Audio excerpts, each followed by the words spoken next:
Chapter 568. In a silver-white bedroom, a black-haired young man lay on the bed and stared at the woman in front of him.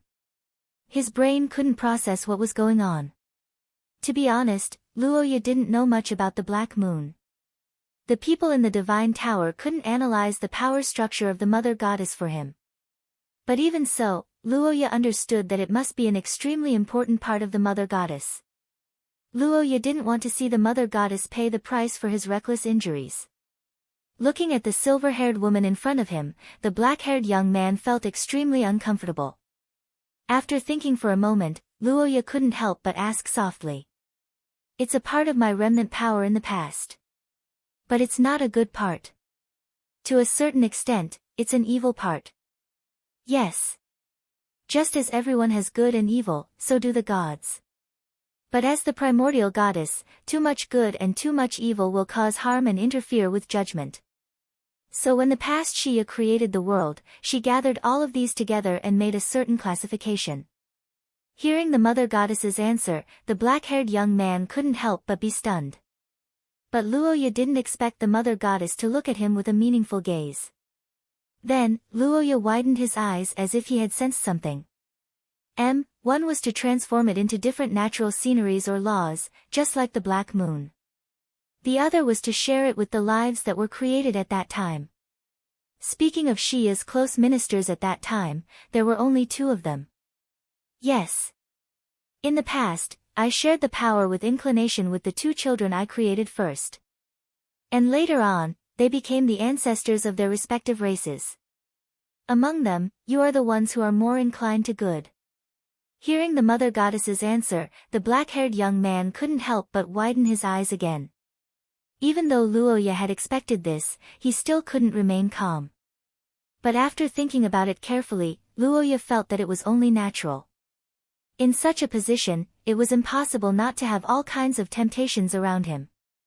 The intensity of the temptations might even be far beyond imagination.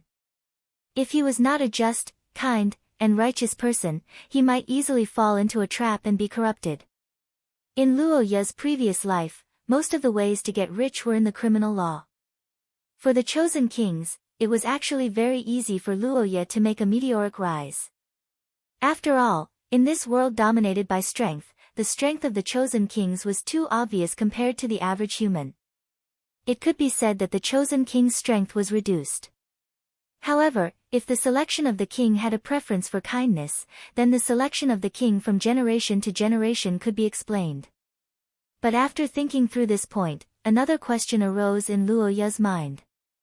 "Mother, is this kind of kindness forced? And what exactly does good refer to?" "No, it's not like that.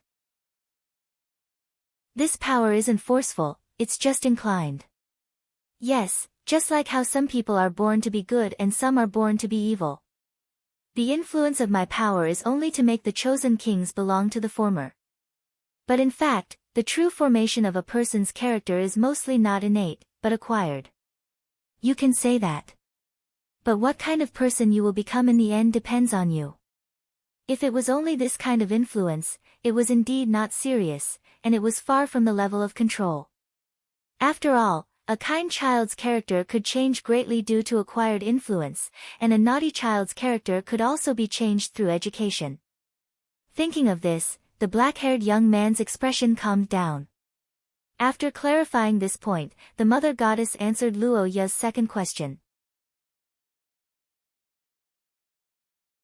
Chapter 569. In the room, the black-haired young man listened to Mother Goddess' words and fell into deep thought. Mother Goddess had clearly said that she had never given birth.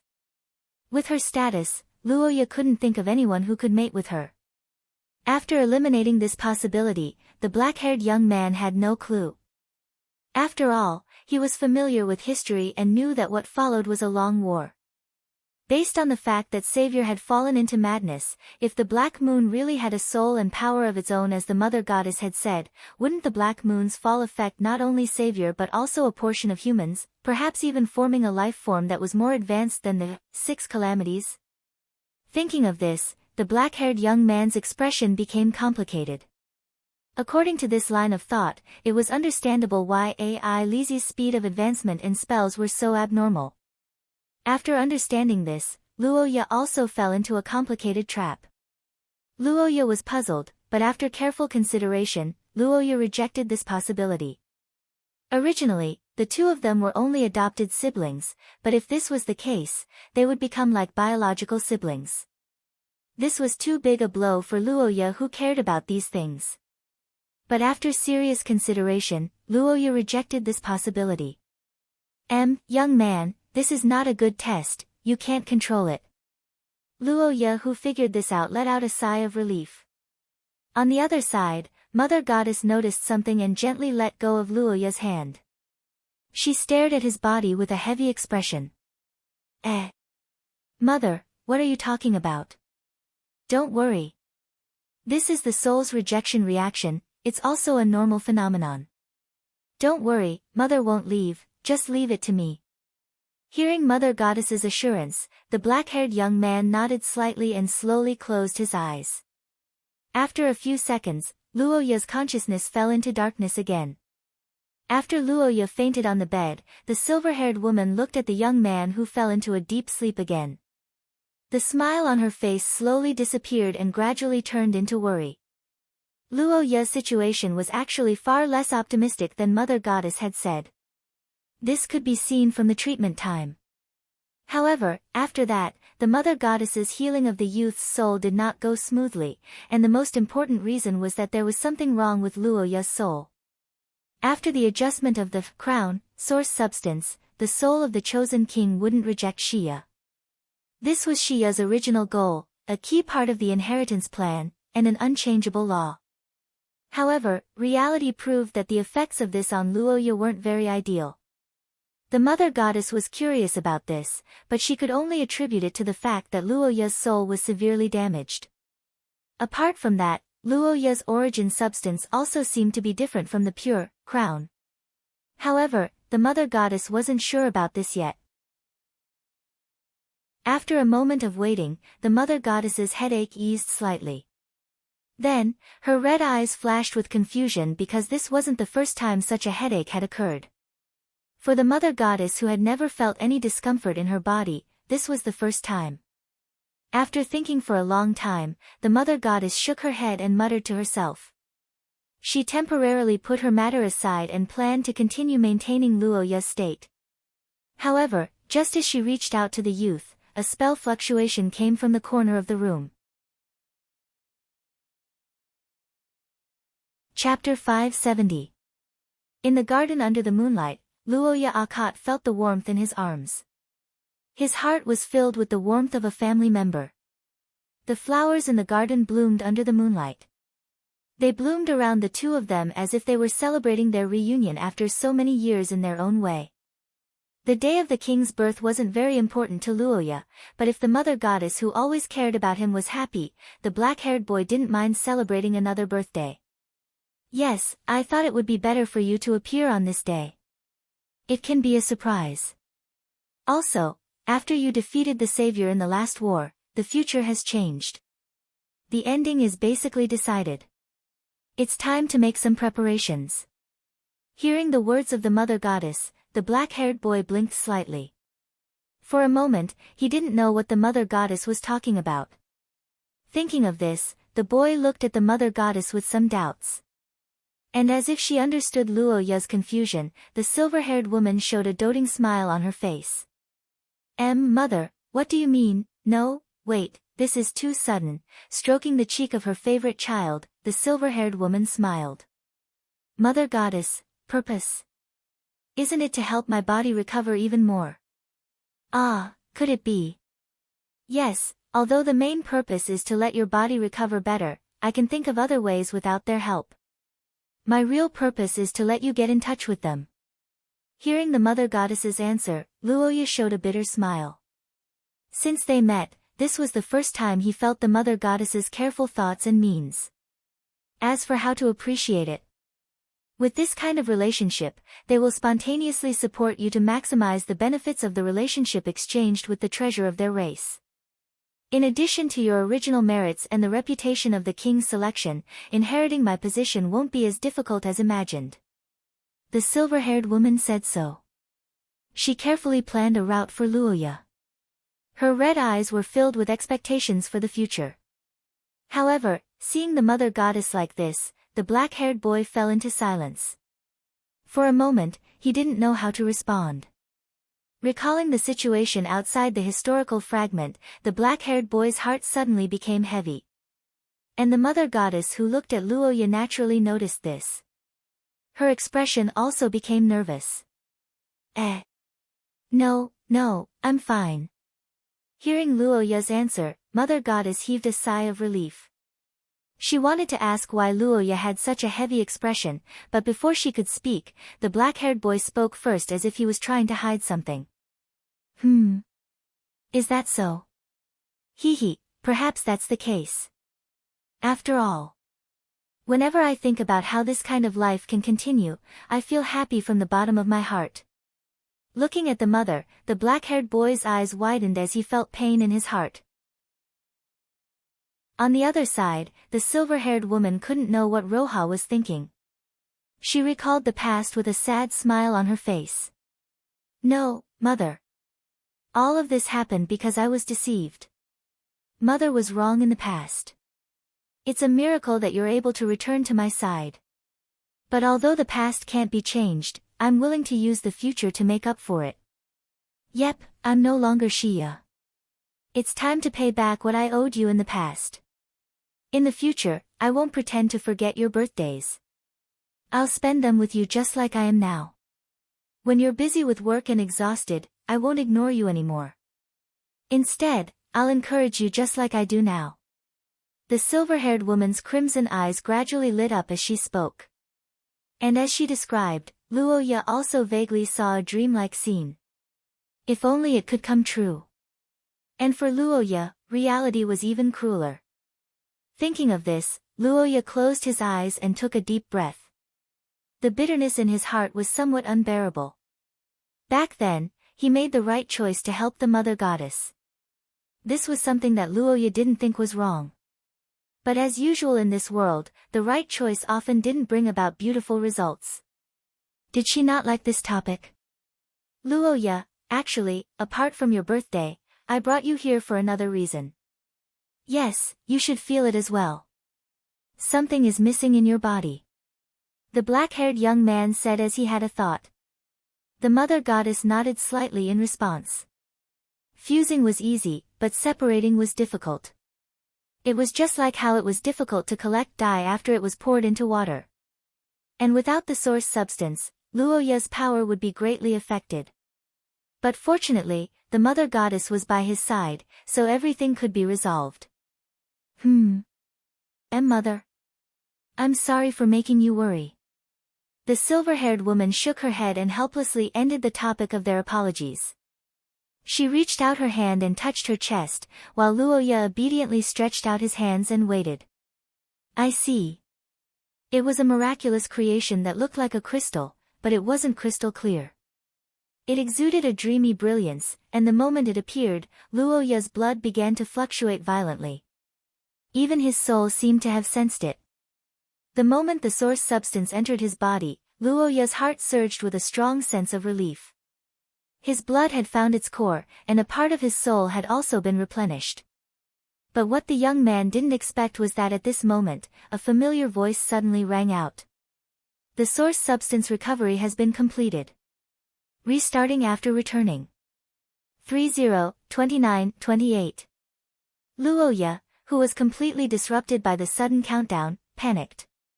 He hurriedly raised his head and wanted to use the last of his time to say something to the mother goddess. But what he didn't expect was that the silver-haired woman covered her forehead with a bitter expression. I'm fine, just a little dizzy. Wait. Who are you? Looking at the young man in front of her, the silver-haired woman slowly widened her eyes and asked such a question. Hearing the words of the mother goddess, Luoya's body suddenly stiffened, and then he immediately discovered the problem. The black-haired young man who discovered the truth of the matter suddenly widened his eyes. For a moment, he stood still and didn't know what to do. Without the ability to substitute, the fact that Luoya didn't choose the king would be exposed. No matter how hard he struggled, there was nothing he could do. And the mother goddess had obviously discovered it. Thinking of this, the young man suddenly felt exceptionally sad. He unwillingly clenched his fists, and his eyes couldn't help but feel a little bitter. But what he didn't expect was that the next moment, the words of the mother goddess greatly shook his mind. This was the second time in his life that Luoya faced the pressure of the mother goddess. But unlike the first time, this time he was facing the pressure of an enemy. This also made Luoya clearly understand the power of the mother goddess for the first time. An irresistible pressure descended, but this was not the end. Like a conditioned reflex, the mother goddess's left hand, which was shining with moonlight, swung down towards the boy. Her murderous intent was like a cold wind blowing past. Facing such an attack, Luoya wasn't prepared. In the countdown, he could only use the crown, source substance to raise his hands with all his strength. The majestic cold air instantly exploded and turned into a frost shield. What am I doing? Looking at the young man whose eyes were red, the mother goddess's body suddenly began to tremble violently. Then, her voice trembled as she muttered to herself. Looking at Luoya in front of her, the chaotic mother goddess revealed a painful expression and stepped back step by step. Her emotions became more and more unstable. Tears flowed down her red eyes as she looked at Luoya with eyes that seemed to be searching for something. Seeing the mother goddess like this, the black-haired young man couldn't hold back his emotions anymore. The young man said with a choked voice. He removed all his defenses and reached out to the mother goddess. Seeing the young man like this, the mother goddess's emotions gradually stabilized as if miraculously. After a moment of silence, the silver-haired woman murmured as if she had just woken up from a dream. She took a step forward and carefully reached out her hand. The distance between the two quickly shortened, but the moment their hands were about to touch, the ice-cold system prompt suddenly sounded again. Countdown ended, return activated. Chapter 571. The moment the system notification sounded, the space suddenly distorted, and an unimaginable force dragged the youth away from the illusory land.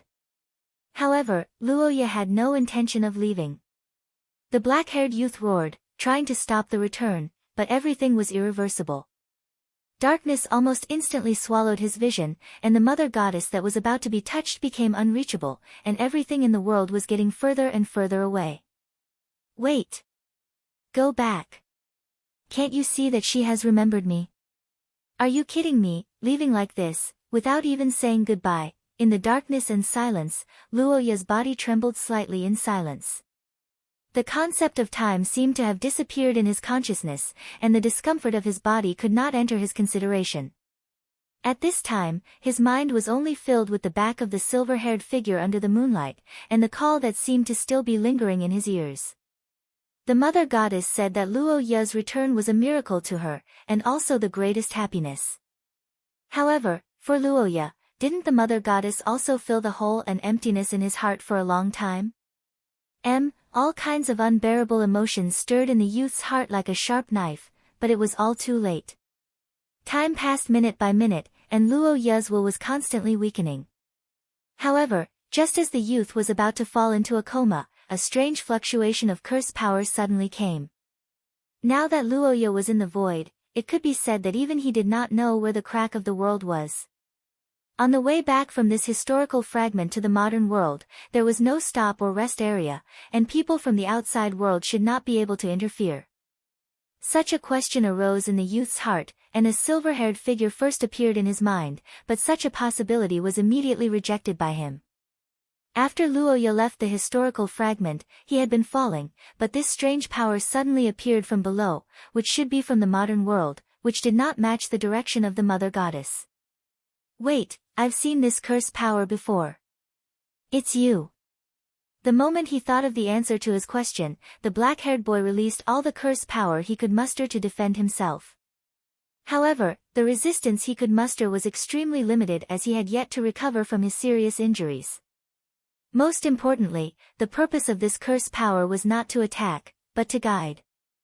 Amidst the intense battle of curses, a blurry image flashed across the young man's eyes. It was a scene of a man with a blurred face trying his best to interfere with Luo Ye's landing point in reality. After witnessing this scene, the black-haired young man suddenly woke up and realized that the consequences were unimaginable. For a few hours, the probability of hidden fog waiting in the same place was very small. After all, the 6 disasters that hadn't fully developed didn't have high intelligence. He didn't know about Luo Ye's bloodline ability, and it was unlikely that he would have the idea of waiting. However, if the collector arranged a landing spot for him, then everything would be different. Such a question emerged in Luo Ye's mind, and soon, the young man got the answer. However, it was the worst situation he could imagine. Inexplicably, an indescribable call echoed in the young man's ears. It was as terrifying as the whispers of an evil god, but it was also as difficult to guard against as a demon that could steal one's soul. In front of the young man's eyes, all kinds of strange colors began to roll. Human figures with deformed bodies, monsters that couldn't be described. All kinds of scenes flashed before Luo Ye's eyes, and the black-haired young man's brain began to quickly become dizzy. The idea of wanting to join in emerged in his mind, and it began to strengthen uncontrollably. It was the place where the crazy savior would be thousands of years later, and it was also the end of the horror and disaster that was far beyond imagination, the dark underground hole that devoured everything. Such a thought rose in his chaotic brain. The black-haired young man immediately mobilized his curse power to attack the source substance of the crown.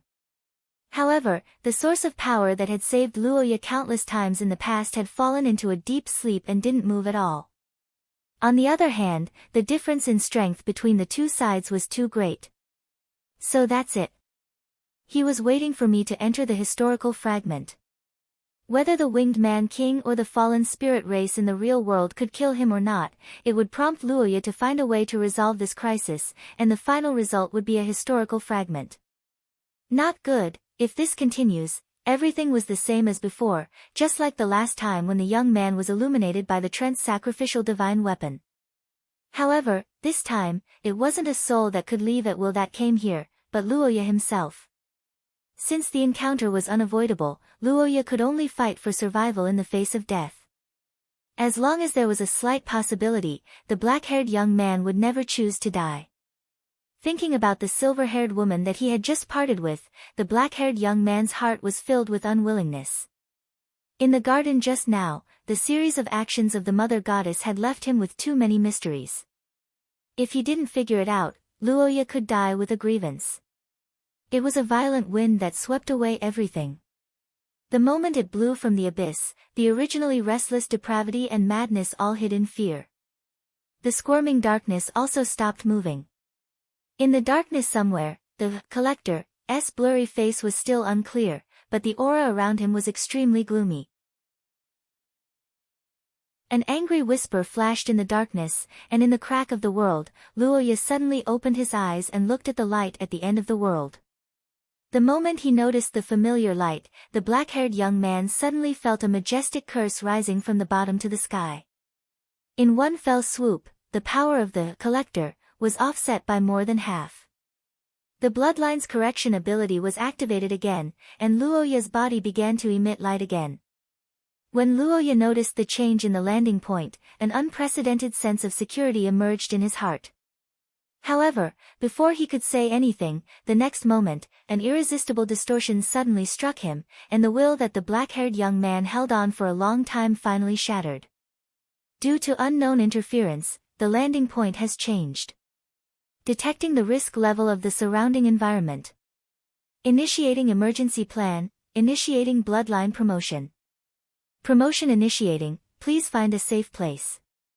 When the black-haired youth's consciousness once again surfaced from the darkness, the first thing he heard was the system's noisy voice. Then, he felt the cold and damp ground and a faint light. Then, there was a sudden, almost irresistible burning sensation that rose in his body. At this time, Luo Ye's condition was too bad, and even moving was slightly difficult. In addition, the real damage to Luoya was the previous danger in the crack of the world. Although the collector's plot did not succeed due to the obstruction of the unknown power, but at the last moment, when the bloodline returned to normal and urgently adjusted the landing point, Luoya suffered considerable damage. Lying on the ground and thinking for a while, the black-haired young man opened his eyes with difficulty. The first thing he checked was his clothes and equipment. Slowly lowering his head, Luoya looked down and saw that his clothes did not change from when he entered the historical fragment. He breathed a sigh of relief. He reached out and grasped the short sword at his waist, feeling a little relieved. Then, he began to shift his gaze to observe the surroundings. There were no traces of human activity. After scanning the surroundings for the second time, Luoya aimed at a hollow tree at the edge of the forest. It had been dead for an unknown number of years. Clenching his arm, he slowly injected the remaining curse power into the short sword. The black-haired young man issued the command to activate the skill with a hoarse voice. In a soft whisper, Luoya's body disappeared into thin air. The next time he appeared, he was already 100 meters away. After 3 consecutive jumps, the black-haired young man successfully landed in the tree hole. When he landed, the flying dust made Luoya cough twice. The nearby creatures felt the young man's aura and began to quickly retreat. The black-haired young man sat up and leaned against the inner wall of the tree hole. He grabbed the staff that he always carried with him. Under the slow injection of the curse power, the 9-headed snakes began to appear at the bottom of the staff. They crawled out of the tree hole and slithered along the trunk. They raised their heads and observed the surroundings. The fierce aura of the ancient demonic beasts immediately frightened the creatures that had ill intentions towards the young man in the tree hole. After leaving the historical fragment, he was all alone. He did not even know where he was. This was the first time Luoya had encountered such a situation. Luoya was currently the most troublesome enemy, the collector. Although Luoya did not know how the collector did it, he was certain that the collector had planned this for a long time. Now, the most important question for Luoya was obvious. Would the collector be able to find him? The final landing point was determined during the bloodline correction. It was not determined by the collector. In other words, the collector would only know his approximate location at most. After making such a judgment, Luoya naturally remembered the light in the abyss and the wind of curse power that saved him. Slightly clenching the staff in his hand, the black-haired young man frowned. His heart was full of confusion. The last time he faced the Treant priest, Luoya remembered that he had seen a similar scene in a hazy state. However, because his consciousness was blurred at that time, the young man did not delve into it. But this time was different. From the direction, it is in the abyss of the Savior. Is it that light? Mother, you. Ah. The things in the historical fragment were memories that Luoya would subconsciously avoid after leaving because everything in it was not real. Thinking too much would only lead to sadness, especially after unknowingly giving his heart. But this time, it was a little different. The descendant of the traitor, I remember she did say that, the king's selector in that world was the hero who defeated the savior. He was the mother goddess's favorite child. The stain of the traitor had long been washed away, so there could only be one person who said this sentence. At the end of the historical fragment, the mother goddess's memory was obviously in chaos. The mother goddess in the real world regarded him as an enemy, but the mother goddess in the historical fragment regarded him as her true love. The contradiction caused by such a sharp conflict was almost impossible to mediate. It was also the reason why the mother goddess was so confused. Thinking like this, Luoya's face became serious. He turned his head and silently looked at the gold and blue intertwined in his hand. It was the ring that was passed down from generation to generation in the Akot family. Today, thousands of years have passed. The king's selector family members were separated. In the turmoil, even the bloodline was about to be cut off.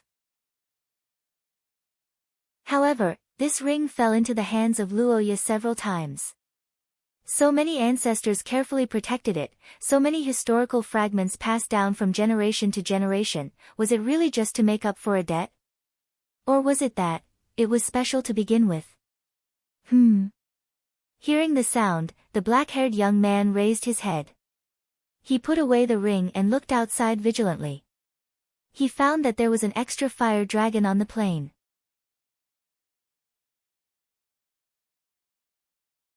Chapter 572. Fire, in Luo Ya's previous world, could be said to be the beginning of human civilization, and in the Xia world, fire was something that all intelligent creatures in this world in ancient times revered. Its history was even before the arrival of Xia. When he saw the fire, the black-haired boy in the tree hole at the edge of the forest slightly widened his eyes, and his heart was uncontrollably excited for a moment. Because the fire represented humans, although not necessarily Luo Ya's companions, but it meant that Luo Ya was not far from the human world. The Xia world was very big, and humans had not fully explored it until now. If he really fell to a very far place, with Luo Ya's speed, it would take him several years or even more than 10 years to travel. This was almost unacceptable for the black-haired boy, and at the same time, it was also very dangerous. Wait, that's not right. The attack in the Akhat territory happened after the new year, no doubt it was late winter. Before entering the historical fragment, whether it was the Akhat territory where Luo Ya was in or the original landing point of the historical fragment, it was cold and dry, and even snowy, but now the black-haired boy was surrounded by lush plants. The difference in climate was not a problem, but with the long line of torches that appeared in front of him now, it was a problem, because whether it was the many small countries in the south of Rose or the several virgin forests of the Austin Empire, in theory, there should not be such a team. The small countries in the south of Rose were completely incomparable to the several large countries in terms of population and national area. The whole country's army might not even be 10,000 people, and they were scattered, so it was almost impossible to make such a scene. But if it was the Austin Empire, it was a bit strange. In the background of the human world fighting against the aliens, the internal labor shortage, and the background of no one farming, a team of more than 10,000 people going to the no man's land to do? As the long line of torches entered the sight of Luo Ya, the black-haired boy's face suddenly changed. He widened his eyes and looked into the distance in disbelief, and the reason for his surprise was very simple, because what Luo Ya saw at this time was not human. This is the Tucker Plains. The Tucker Plains could be said to be the most dangerous place Luo Ya knew, except for the abyss where the Savior lived. And the aliens, to Luo Ya, as a human, they were the natural enemies. Such a thought appeared in the boy's mind, and in the next moment, Luo Ya acted. Existence weakening, body half-invisibility, color confusion, one after another, the young boy's hands released light, either covering the tree or himself. After a few seconds, whether it was the presence of Luo Ya or the dead ancient tree was greatly weakened, hiding the existence of the forest like weeds on the roadside of the road, hidden in the forest. In the end, in the first place, Luo Ya's, in terms of detection, the detection might not be better than the aliens' detection. But his was a detection ability be compared to the aliens'. In such a situation, Luo Ya couldn't help but recall the silver-haired figure in his mind. But shortly after, the young boy forced himself to shake his head and suppress the thoughts in his heart. He lifted his head and continued to look into the distance. The young boy continued to observe with doubts. As time passed, the long line of torches and Luo Ya got closer and closer. Between the light and shadows, some details of the enemy gradually appeared in the young boy's eyes. The material of the flag wasn't good, and Luo Ya couldn't understand the pattern. But the moment the black-haired young boy saw this item, his heart trembled and his golden pupils shrunk abruptly. And the reason was simple. Because in the alien team, not everyone could have a flag. Such a thought flashed across the young boy's mind. As the team got closer, more and more evidence entered the young boy's eyes. It was a standard human weapon that was completely different from the simple weapons of the aliens, as well as some food that they had snatched. However, unlike the food that normal people imagined, it wasn't any kind of grain, but some pieces of mangled meat. Gazing at the man's arm that was held upside down by the alien's wrist, Luoya's golden pupils widened. He felt the blood in his body surging as he stared at the man's arm. After witnessing this scene, Luoya clearly understood one thing. That was, the aliens were definitely an enemy that humans couldn't coexist with and had to eliminate. After a moment of gazing, the black-haired young boy lowered his eyes. In order to avoid being exposed, the young boy looked at the ground and clenched his fists. As a hot-blooded warrior, Luoya naturally wanted to rush out and slaughter these monsters. But if he carried out his plan, the result was that Luoya would most likely become the enemy's food. In such a large tribe, there must be aliens that had reached the level of Source Level 2. In the case of the same level, the aliens had a great advantage over humans. Therefore, even the king of the human race didn't dare to rashly enter the enemy's territory. The hissing, beast-like roars, and heavy footsteps gradually became louder and louder. Not long after, it reached its peak and began to fade away. When Luoya looked up again, the plains under the moonlight had returned to its tranquility. Judging from the aliens' equipment and the bodies of the dead soldiers, this team should have fought with humans not long ago and likely won. However, after winning, they didn't go to the human world in the west, nor did they return to the east where most of the aliens were. Instead, they went south. This was too strange. So the question was, what in this forest could attract them? Looking at the silver moon in the sky, the black-haired young boy pondered over this question. Because after eliminating all the options, there seemed to be only one answer to this question. The belief of the aliens was still unknown to humans, but according to their inextricable connection with the Savior, the aliens were likely to be one of the races that followed the Savior in ancient times. And the team just now was likely to be the Collector, colluding with the higher-ups of the aliens to find him. Thinking about the tens of thousands of aliens coming to this land and even forming a net, Luoya's face couldn't help but turn ugly. After thinking for a moment, the black-haired young boy sat back on the ground and closed his eyes. Such a thought appeared in the young boy's mind. The next moment, in the silent forest, a little bit of curse power began to pulse. At the edge of the Tucker Plains, the black-haired young boy was urgently upgrading his bloodline. And in the depths of the unknown darkness, a man with a blurred face sat alone in the darkness in silence. To the Collector, this failure was no doubt frustrating. The series of plans that he prepared before were useless, but it wasn't that there was no other way. Then, the next thing to do was simple. Under the illumination of the moonlight, a pressure from the silver moon hanging in the sky suddenly enveloped him. It was a vast and majestic power that almost made people unable to resist.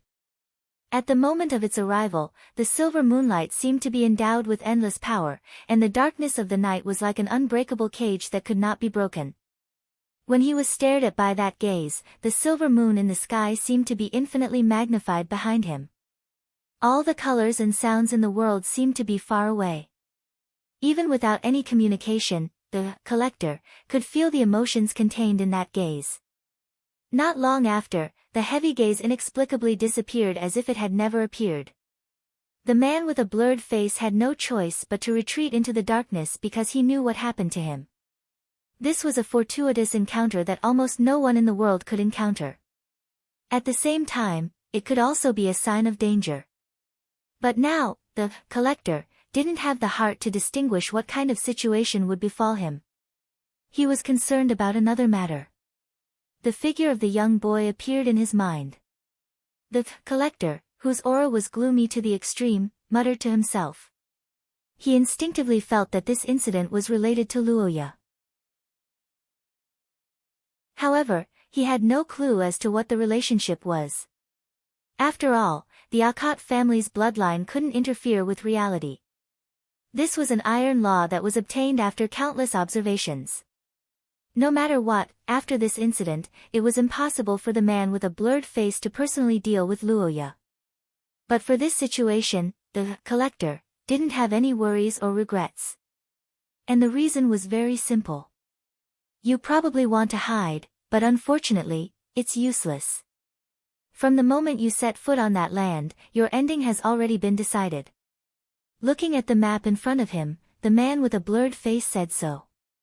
His body slowly disappeared into the depths of the darkness.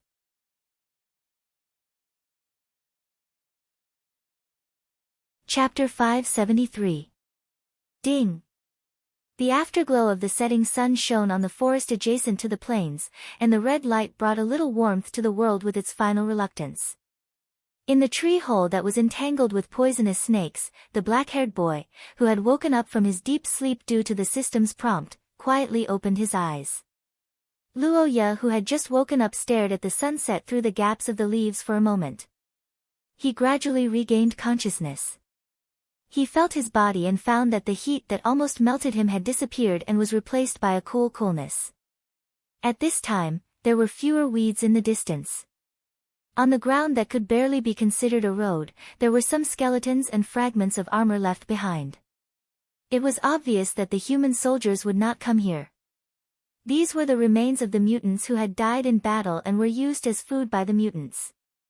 Staring at the debris on the roadside, the black-haired youth frowned deeply. After the first batch of mutants, Luoya saw with his own eyes that there were 2 batches of reinforcements totaling more than 10,000 people. In addition to the ones that passed by when he was asleep, the entire southern forest of the Tucker Plains could be said to be filled with tens of thousands of mutants. Collector would not let him fall into such a dangerous place and return safely. If he did not move quickly, it was almost certain that he would be found by the believers of the Savior.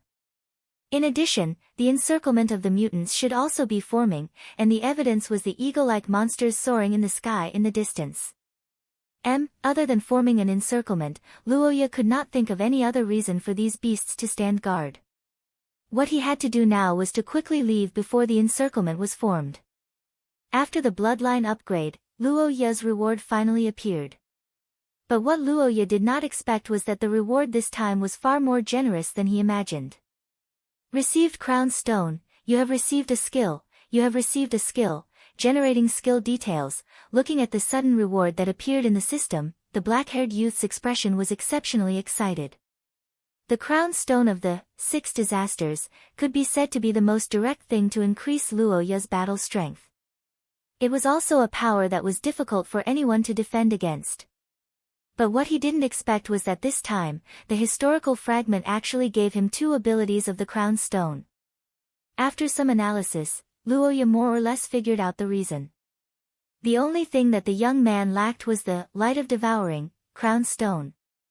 Because he defeated the Savior together with Luoya, he didn't meet the death condition to obtain the Crown Stone. However, Luoya didn't mind it. After all, the Crown Stone was Luoya's last soul. Molten Core, side effect, high fever, a skill from one of the primordial calamities. It is the manifestation of the power of space that devours all things and erases their existence. Any living being within the silver mist will be stripped of their existence. The degree of destruction will change according to the changes of the curse power and time. All in all, the effects of the 2 skills didn't exceed Luoya's expectations. They were both weakened versions of the 6 Disasters. Among them, the mechanism of the Devouring Silver Mist was somewhat similar to Luoya's other skill, Corrosive Time Breath. Their effects were gradually stacked according to practical experience.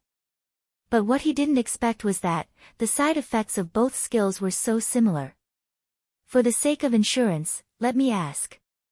The side effects of the Devouring Silver Mist are, there's an ancient saying, heaven moves vigorously, a gentleman should, you're singing? Ding, the side effects of the skill are unknown. Please consider it yourself. Are you fucking Indian? The system's detection might fail in the face of skills related to time and space. Luoya already knew this. Besides, even though the system would occasionally screw up, it was still quite reliable most of the time and had indeed helped Luoya a lot. In the situation where the side effects were uncertain, Luoya, who suffered a great loss from the corrosive time breath, didn't want to eat crabs anymore. On the other hand, the black-haired young man's current physical condition didn't allow him to do so. He definitely couldn't use it in a short period of time. At least, he had to get out of danger first. But although Luoya had entered the sealed sequence, he still couldn't hide his joy about obtaining this crown stone. Because after obtaining this crown stone, the threat of the concealing mist that the black-haired young man didn't know how to deal with was greatly reduced. With this thought in mind, Luoya slowly raised his head and looked at the silver moon in the sky silently with a complicated gaze. After a long time, he once again paid attention to his condition. He found that the fusion of the source substance of the crown was still ongoing, and the channel of the ancient gods didn't improve either. Luoya murmured to himself while pressing on his glabella. However, halfway through his sentence, his body suddenly stiffened. After that, he abruptly raised his head and looked outside the tree hole. Tonight, the southern part of the Tucker Plains wasn't cloudy and rainy. On the contrary, it wasn't dark at all. Under such weather, the monsters in the forest were abnormally active. Hunting, killing, and bloodshed became the main theme of the night. It was a sudden silence that came without warning. The moment it appeared, the world was like a gorgeous and lifelike background painting. Almost all sound disappeared. In an instant, only the sound of the wind was left between heaven and earth. All the creatures in the entire forest area fell into silence. In the tree hole, the black-haired young man also widened his eyes as he felt an unbearable heavy pressure. Such a situation gave the young man a strong ominous premonition. He began to quickly think about the source of this aura.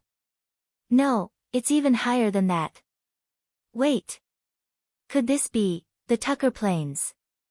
There was indeed an individual who was out of the norm and was regarded as the ultimate threat by humans. The moment he thought of this name, the sense of crisis in Luoya's heart suddenly exploded. He immediately realized the seriousness of the problem. Just like the current human race only had the king of the race but not the king of the human race, in the past several wars with the mutants never had such a king. But this time, the situation seemed to have changed. And this also represented the arrival of an irresistible disaster. It was a mysterious black sphere that appeared out of nowhere. There seemed to be endless black smoke rolling within it. When it appeared, countless mutants in the forest roared and knelt down to worship it.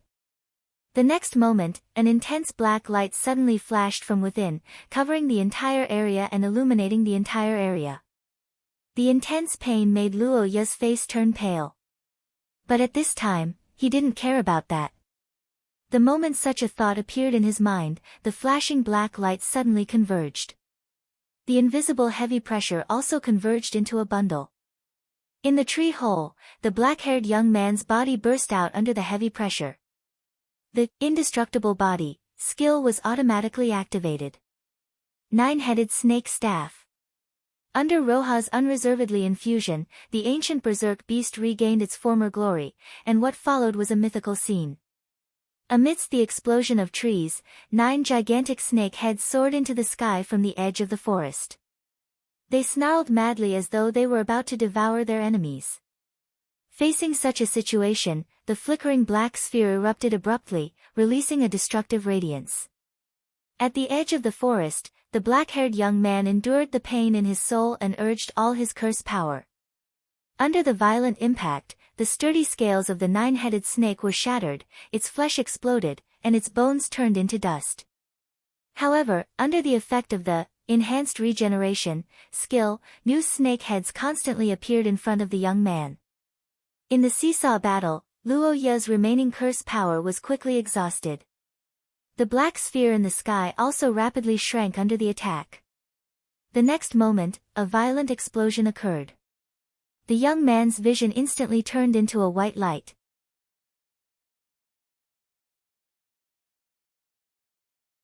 Chapter 574. At the edge of the Tucker Plains, thick smoke and dust covered the sky. Billowing flames illuminated the sky. Amidst the crackling sounds of burning trees, countless creatures in the forest fled frantically, desperately running towards the depths of the forest. The hazy consciousness brought with it a sense of unreality. The feeling of powerlessness spreading throughout the body made people want to close their eyes and sleep. In the billowing smoke and dust, Luoya, who had just woken up, blinked his eyes and lost the sense of his body for a moment. The sudden explosion almost instantly destroyed the 5 snake heads that still existed at that time. The violent shock wave rushed to the ground with a rain of blood, almost crushing everything below into meat paste. Fortunately, at the critical moment, the self-protection mechanism of the Hydra staff was activated. A greenish-black light erupted from the staff, forming a snake-scale-like barrier. Slightly tilting his head to look at the shattered and burning trees and mounds of earth, the black-haired teenager's expression was as dignified as water. Yes, this was the result of the remaining half of the attack, and from this, he could roughly speculate the overall picture of the attack. Just now, the pressure that made everything in the world silent, as if the master of heaven and earth had returned, its real strength was definitely not what the previous attack showed. If Luoya didn't guess wrong, that black sphere was probably just one of the many detection spells released by the enemy in order to find the whereabouts of Luoya. Woo! Although the black sphere had exhausted its spell power in the confrontation with Luoya, the black-haired teenager had also exposed his position. The aftermath of the battle between the two was extremely wide, and tens of thousands of aliens in the forest also found the direction of Luoya in the explosion. Through the scattered smoke and dust, the black-haired teenager who sensed the number of enemies had an extremely dignified expression. After experiencing the previous encounter, Luoya had basically lost the ability to fight with the alien army. Now the enemy seemed weak, but in fact, the danger level in Luoya's eyes was higher than the previous black sphere. In a short moment, thousands of arrows rose into the air and turned into a murderous dark cloud that blasted towards Luoya's location. On the other side, the black-haired teenager endured the severe pain in his body and held the staff beside him. In the hoarse call, the giant snake shadow once again appeared in the thick smoke. It opened its mouth and let out a frightening roar, and used its body to shield Luoya, who fell to the ground. Dense striking sounds came like rain, and continuous explosions fell on the giant snake's body. But unlike before, although it also let out a roar, the Hydra wasn't seriously injured this time. Instead, it was enraged and launched a counterattack. Amidst the earth-shattering roar, the giant snake's shadow flashed rapidly in the smoke and dust. The Poison Beast King ability crazily produced a lethal poison that could kill even a drop. Then, the Hydra's mouth spewed out the lethal poison in a frenzy. The first to charge into the smoke was the alien cavalry. It wasn't a unified army, but instead, it was a group of stragglers that came from all over the forest closest to Luoya. Unfortunately, these monsters that arrived first didn't see the dying enemy, but the lethal poison hidden in the smoke and dust. The moment they rushed into the poisonous fog, the dozens of mounts and their masters let out earth-shattering screams at the same time. Under the poison of the Hydra, their bodies instantly festered. The pain that reached the limit of their nerves made them scream crazily, and then turned into a pool of blood in just a few seconds. To the ordinary mutants, the orders of the race king could not be disobeyed, and the orders of beings above them must be obeyed. The moment the black sphere launched its attack, everyone's actions were predetermined and would not be changed by any factors. At this point, the battle had entered its second phase. In the forest ruins, hundreds and thousands of aliens began to wander around the periphery of the poisonous fog. They surrounded the area while launching long-range attacks. Facing such a situation, the Hydra suddenly charged out of the fog after a long silence. Its 9 bloody mouths swept across and reaped the lives of the aliens. Severed limbs were everywhere, and blood rained down like rain. Under the power of Luoya's curse, the Hydra, as the king of the ancient demonic beasts, looked down on everything. However, in the center of the smoke, the black-haired young man's face didn't reveal the relief of defeating the enemy. Instead, it revealed an unprecedented anxiety. The black-haired young man's face turned pale. After the battle with the black sphere, Luoya's position had been exposed. The enemy must be on their way here. Before that, they had to distance themselves as much as possible. This was the only way for Luoya to survive.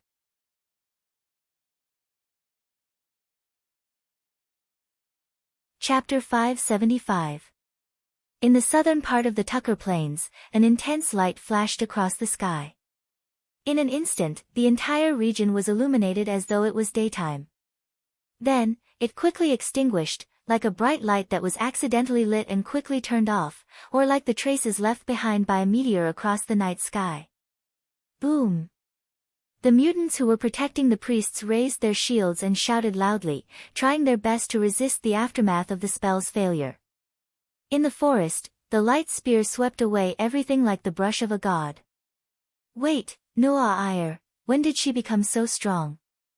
But this seemingly unbreakable spell was easily defeated by the golden-haired angel. This situation could be said to be a pleasant surprise for Luoya. However, after lifting his head, the black-haired young man couldn't be happy because he discovered that after the initial surprise, the young lady's emotions had once again undergone a drastic change. No matter if it was the difficulties in the historical fragment or the thrill of facing the Angel King, Noah had never shed a tear. To the young lady who had been extremely strict with herself since young, tears weren't something that a ruler should have. It was also a sign of weakness. If all of this is real. Noah, don't worry, it's me, Luoya Kot. Hearing Luoya's words, Noah sobbed even harder. The black-haired young man smiled gently. He caressed the young lady's cheeks and reached out his hand to wipe away the tears on her face. The young man revealed a pitiful expression. Hearing his words, Noah nodded, closed her eyes, and took a deep breath.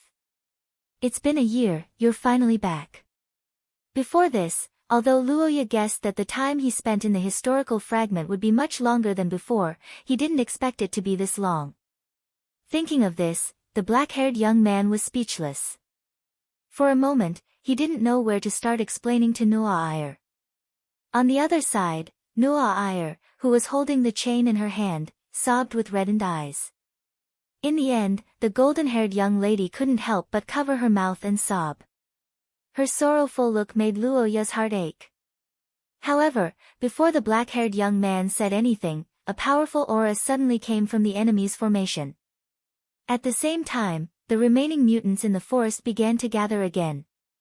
Sensing the strength of the enemy, Luoya, who was exhausted due to various reasons, suddenly frowned. He wanted to remind Noah, but he realized that the Noah was staring at Luoya's body at this moment.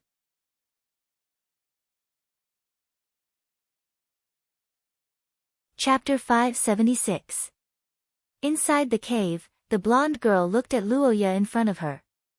Finally, she showed a determined expression. After hearing Noah's words, the black-haired boy couldn't help but look serious.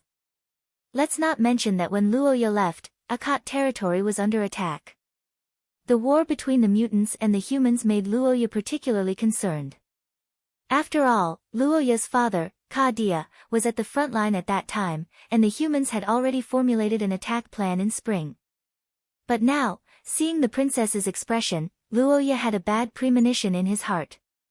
As if to confirm this point, Noah also said the truth. Worry and fear began to grow in his heart. For a moment, Luoya didn't know how to react. As if she expected the boy's emotional change, the blonde girl showed a distressed expression. She held Luoya's cheeks with both hands and said softly. Seriously injured? Then what's the matter with the king of the race? In the year after you left, it seems that under the influence of the resurrection of the Savior, the mutant's strength began to increase like never before. The most obvious point is that the number of long-range priests began to increase. Thinking of the burning clouds above the mutants' army last night, the black-haired boy couldn't help but reveal a look of understanding. Noah nodded in affirmation. Noah. The princess lowered her head and closed her eyes. She said so to suppress the surging emotions in her heart.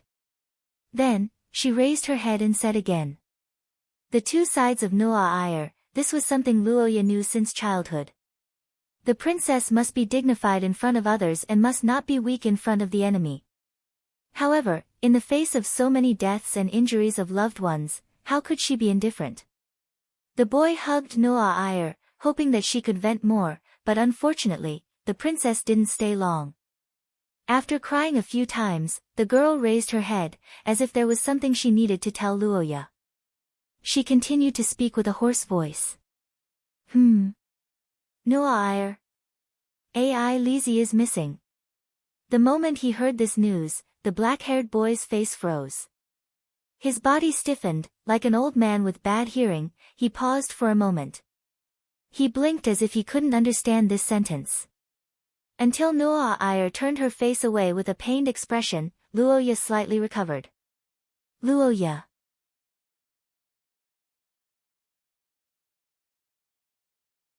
Chapter 577. A letter to Miss. From the master's side. I understand. Thank you for your hard work. Please have a good rest. With her back facing the soldiers who were arranged to rest by the guards, the black-haired maid sighed silently. She felt a headache because of what had happened in the past 6 months. It was at that time that the patriarch of the Sorofia family, Bruce, made a shocking decision. That was to transfer Xia Luot, who was handling domestic affairs in the rear, to the front line as a general of the joint army and directly participate in the battle. This could also be said to be the beginning of everything. Bruce forced Xia Luot to join the army. This seemed to be to take the lead, but in fact, he had to do so for other reasons. Gulacy, who spent every day with Xia Luot, knew this very well.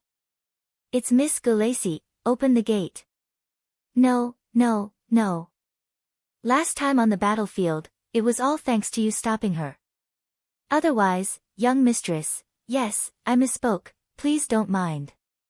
The black-haired maid and the young lady of the Sorofia family were the 2 commanders in this Richard Castle. They were also 2 masters of Source Level 2 who were officially awarded the title of general by the joint army. However, it had to be said that the 2 gave off completely different feelings. At this time, Miss should have woken up. Sir Gulacy, Miss Xia Luot is not here. After nodding with some frustration, the maid turned around and continued to walk into the castle. Gulacy quickly walked to the room where Xia Luot was and waved his hand to signal the maid at the door to leave. He reached out and gently pushed the door open, but just as he opened a gap, a strong smell of alcohol rushed out of the room. On the ground, several bottles of different colors were casually thrown on the carpet. Even the lids were not tightly closed. Looking at the famous wine thrown on the ground, the black-haired maid showed a melancholy look on her face. However, after a moment of hesitation, she closed the door again and stood at the door sighing silently. Love destroys people. This was what many ancient poets once said, and for the current Xia Luot Sorofia, this sentence was perfect. However, no one would have thought that the young girl who grew up because of love would eventually collapse because of love. As a fiancée, she did not help her lover. This fact made Xia Luot feel very guilty. However, the young girl could only endure the worry and wait for Luoya's return. But with the passage of time and the news from the knight's country, the young girl's situation began to change. After discovering this, Bruce immediately ordered for Charlotte to receive treatment. However, the young lady was deeply in love, and any psychological counseling was ineffective. Even Master Andrew couldn't eliminate the grief in the young lady's heart.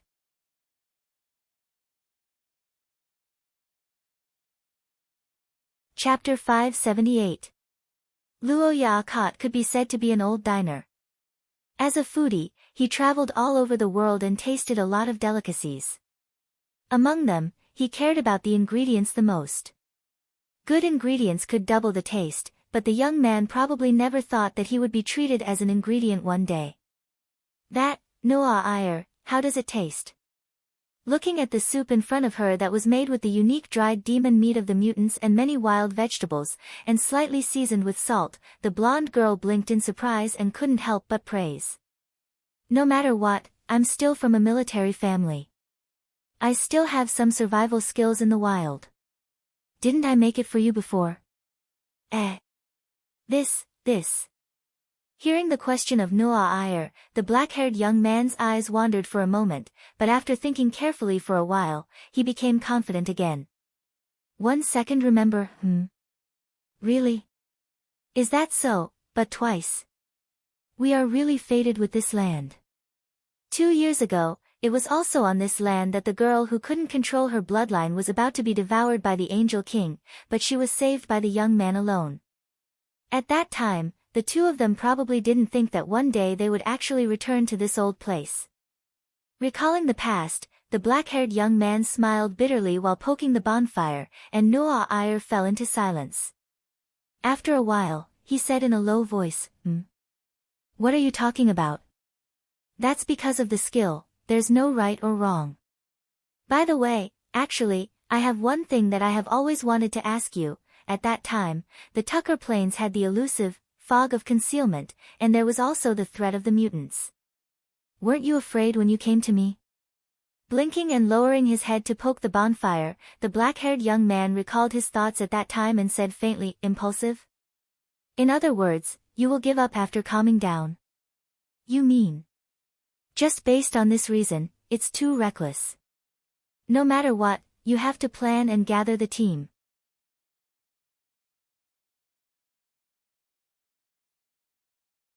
Chapter 579. Under the illumination of the setting sun, the black-haired young man held onto a slightly withered tree as he looked at the desert in front of him. Looking into the distance in the night wind, he could see the vast land. The primitive natural landscape gave Luoya a strange feeling that he had never felt before, as if he was the only one left in the world. In the end, crossing the border with more people was more dangerous. Unless there were so many refugees that a country's wall couldn't stop them, the fewer people there were, the easier it was to move and the harder it was to be discovered. Since a few days ago, Luoya had been conserving his energy. The king's blood that had been promoted to the gold grade was constantly restoring Luoya's condition. The crown's fusion with the source substance had reached the final stage. Although the connection with the ancient gods had not been completely established, the use of the crown stone was no longer a problem. Under the afterglow of the setting sun, the young man muttered softly as he looked at the freezing air around his arm that froze the nearby leaves. He nodded silently and felt a lot more at ease in his heart. With this kind of strength, although it was impossible to compete with the king of the race, it wasn't difficult to cross the desert. On the other hand, after the projection disappeared, Noah Iyer, who had returned to the human side, had probably announced the young man's plan. The relevant rescue operation would also be launched. Thinking so, the young man hesitated at the edge of the desert. After a moment, he decided to temporarily rest for the night. After all, compared to the current environment, the desert's conditions at night were more unbearable. Remember in a second. Yesterday morning, after the short blade skill of the saint was dispelled, the golden-haired angel's consciousness immediately returned to her body. When she opened her eyes, she saw layers of enchantments and the priests protecting her in the center. Grandpa. Luoya is in the depths of the Tark Plains. I beg you to immediately. Through the projection, St. John comforted the girl who was worried about Luoya and asked for detailed information about the young man. Correspondingly, Noah Iyer also learned about the Vatican's plan and St. John's decision. The existence of the mutants' king made everyone fearful, which was also the reason why the humans were in a disadvantageous position on the battlefield. However, after weighing the pros and cons of rescuing Luoya, Holy See John decided to carry it out. The reason was simple. In Holy See John's opinion, the humans couldn't afford to lose the possessor of the king's blood. If the king of the mutants really awakened and led his army to attack the humans again, then the humans who were at a disadvantage in terms of combat power would definitely be at a disadvantage and might even face the extinction of their race. Since quality wasn't good enough, they would make up for it with quantity. This was the best method that the humans could come up with. Under this guidance, Noah Iyer of the Saint Maester Theocracy, Xia Lode of the Rose Commercial United Nations, Lillian of the Austin Empire, and many other rising stars of the Golden Generation became the focus of the humans. The mutants were waiting for the absolute king of their race to awaken, while the humans were accumulating strength. This was why the war between both sides was much calmer than it was a year ago. However, Luoya's reappearance changed Holy See John's mind. Although no one knew about it now, as the only person who awakened the king's blood, Luoya was known as the special existence of the king's blood in ancient records. She was the supervisor of all races in ancient times and was also one of the embodiments of Shia's authority and strength. The moment her strength reached level 1 of the source level, no other race could be compared to her. On the other hand, even if the Holy See had to bear the responsibility of the entire human race, Holy See John couldn't abandon the only descendant of his family for hundreds of years as a king.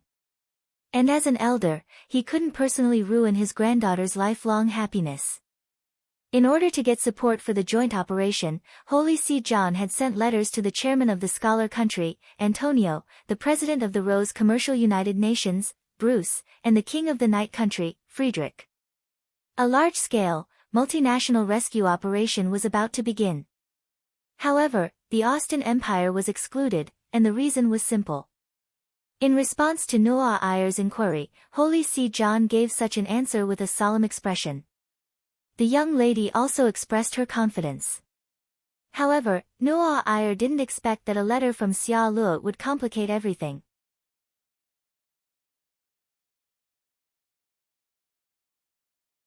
Chapter 580.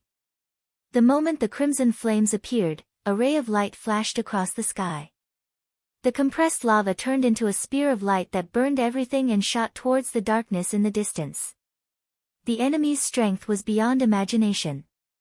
Not only that, but they also had a level 1 source rank ally and the mutants' army all over the land. The black-haired young man was facing the entire mutant race alone. This was undoubtedly a fantasy. Under such circumstances, the only thing Luoya could do was to kill the leader. Molten Core. This was a new ability that Luoya obtained in this historical fragment.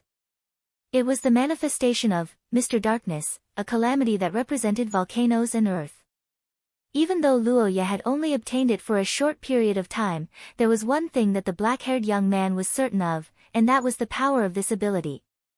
At this moment, the lava that could destroy everything was the best choice. Most importantly, it belonged to the power of 6 calamities.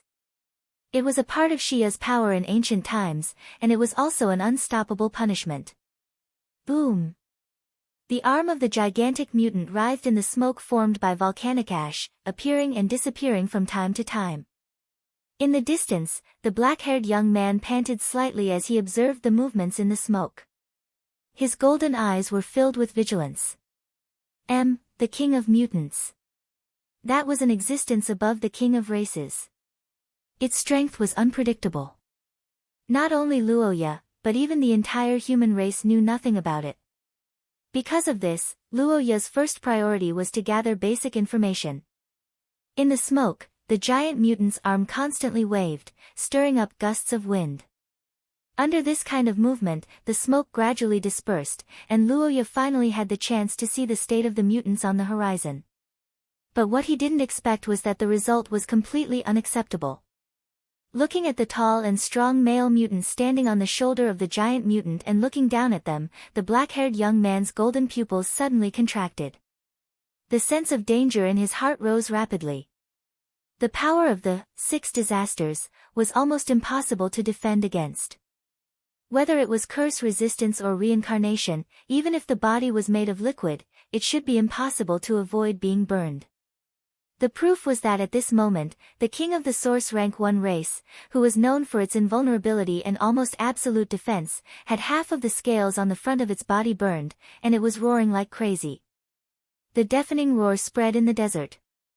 The black-haired young man stared at the enemy in the distance with a heavy expression. However, contrary to his thoughts, the curse power in Luoya's body flowed faster and faster, and the crown stone in his body also changed accordingly, blooming different colors. Frozen earth. The drifting volcanic smoke dissipated in an instant. The burning flames also disappeared silently.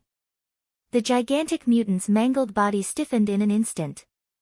The seemingly fearless mutant king's body was also buried in the overwhelming frost. Luoya thought so and waited nervously for the movement in front of him. However, everything that happened next was far beyond the young man's expectations, and it even reached a level that Luoya couldn't understand. The overwhelming cold, the gradually solidifying lava, the floating smoke, and the splashing sand. In an instant, everything from the other side of the horizon to Luoya disappeared without a trace. Only the yellow sand was left floating in the air.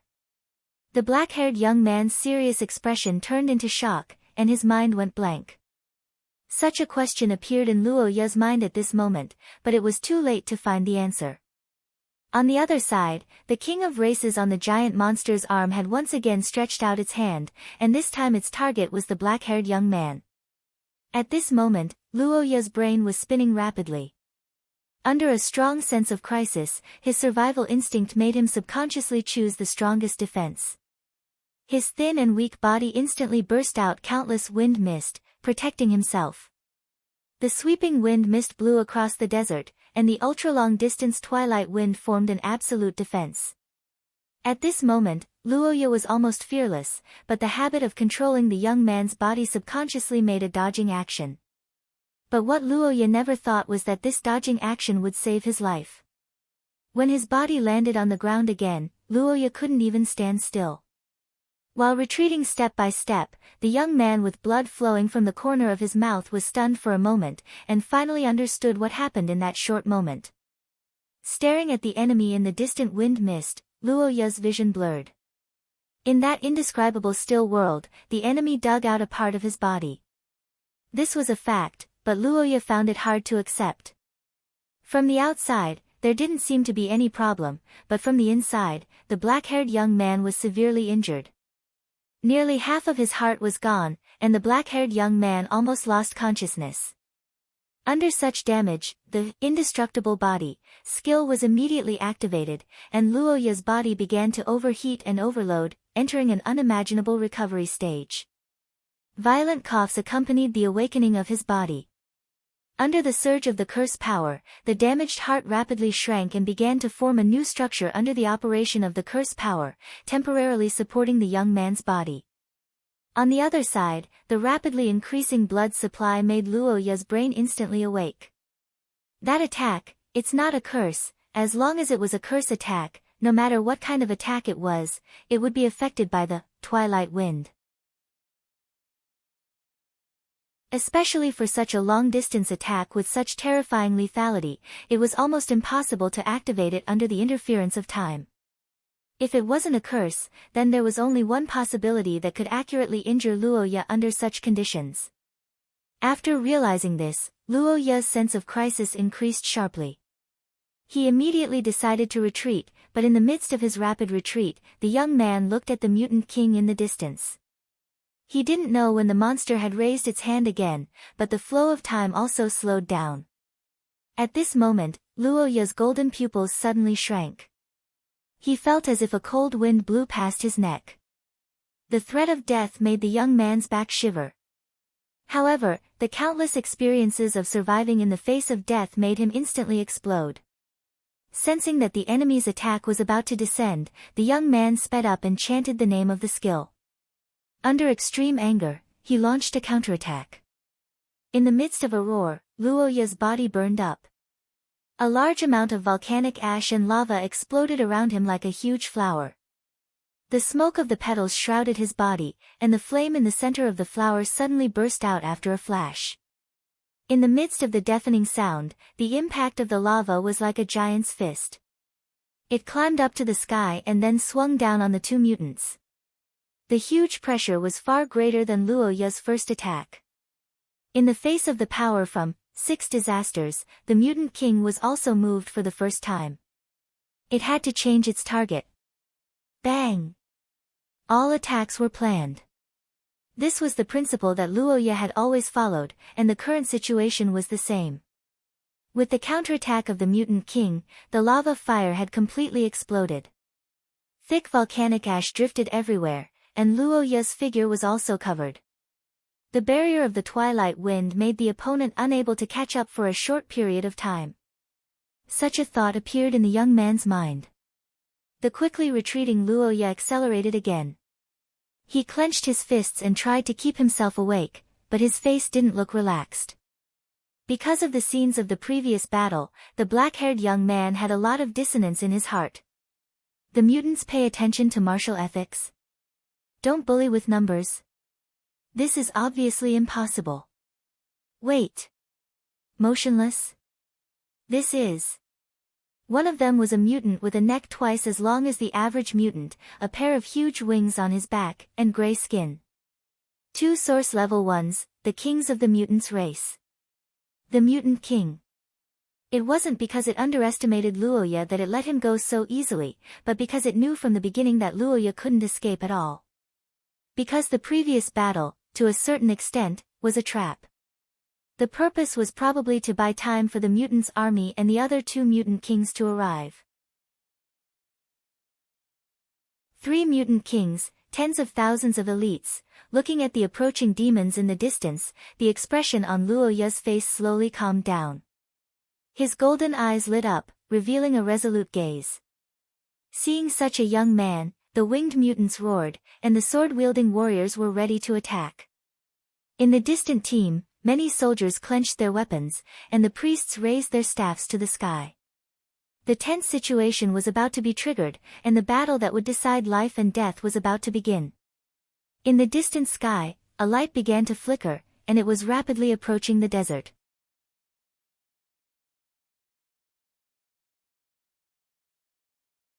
Chapter 581. In the middle of the desert, a black-haired young man stood in the middle of the desert with his hand on his chest. Powerful enemies and war drums were beating in all directions. Under the fluttering flags, the mutated people were making strange cries, and the chanting of the priests was all over the place. 3 source level first kings. Such a lineup was rare, and the humans had never seen such a lineup in the past. This was because the kings of different tribes were likely to be enemies with each other, and working together to defeat the enemy was almost impossible. This was also the reason why the humans were able to defeat them one by one in the past. 9 deaths and 1 life. In a sense, this was an extremely optimistic statement. It was more likely that this was the place where the young man would die. Before parting ways with Noah Iyer, Luoya had said that they would meet again soon and that he would definitely return. However, at this moment, the young man had to admit that he might never be able to fulfill his promise. Under the distant sky, the roars of the hybrids could be heard from the opposite side of the wind mist. The roars seemed to cause the sky to change color, and under the strange ability of the hybrid's king, the twilight wind mist quickly dissipated. The huge figure approached step by step, gradually revealing itself, and with the roar of the earth, it blocked Luoya's last escape route. The hybrids in all directions stopped, the soldiers stopped shouting, and the priests no longer spoke. They all looked at the figure on the shoulder of the huge monster.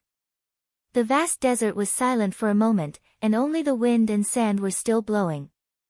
The moment the 2 gazes met, Luoya's body tensed up, and he was ready to deal with the strange attack. However, the tall and strong hybrid's king did not raise his deadly arms, nor did he immediately order an attack. Instead, he opened his mouth and spoke a strange language. In the calm voice, a wave of ancient and complex language was heard. It was a foreign language that Luoya had never heard of before, but the black-haired young man could understand it, because the moment the language entered his ears, the corresponding meaning would appear in his mind, and the content was very simple.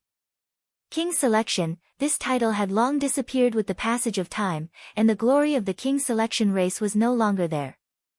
However, for an ancient existence, the person who possessed the bloodline of the overseer granted by Shia would always be the most troublesome existence, and also a problem that must be solved. The young man's affirmative words came out from his mouth, and the alien king in the distance responded with silence.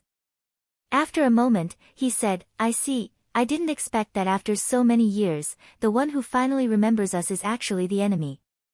Shia's power is always so dazzling.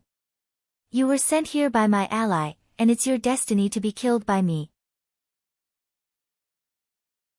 Hearing the words of the hybrid's king, the black-haired young man raised his eyebrows and smiled. Looking at the ugly expression of the mutant king, the fearless young man mocked him without holding back. Madness and depravity are only the price. When he returns, everything will change.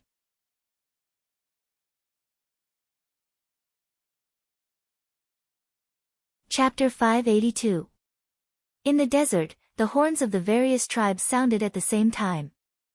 Some of the horns were loud enough to make one's blood boil, while some were low enough to make one's impetuous. Dozens of different sounds mixed together to form a symphony of destruction. The chosen king was an existence that had to be killed even if one had to pay a terrible price. It was also the last gem that Shia had left behind in the world after countless years. His power was worth the deaths of so many warriors, and the kings of the various races had also paid the price in the previous battle.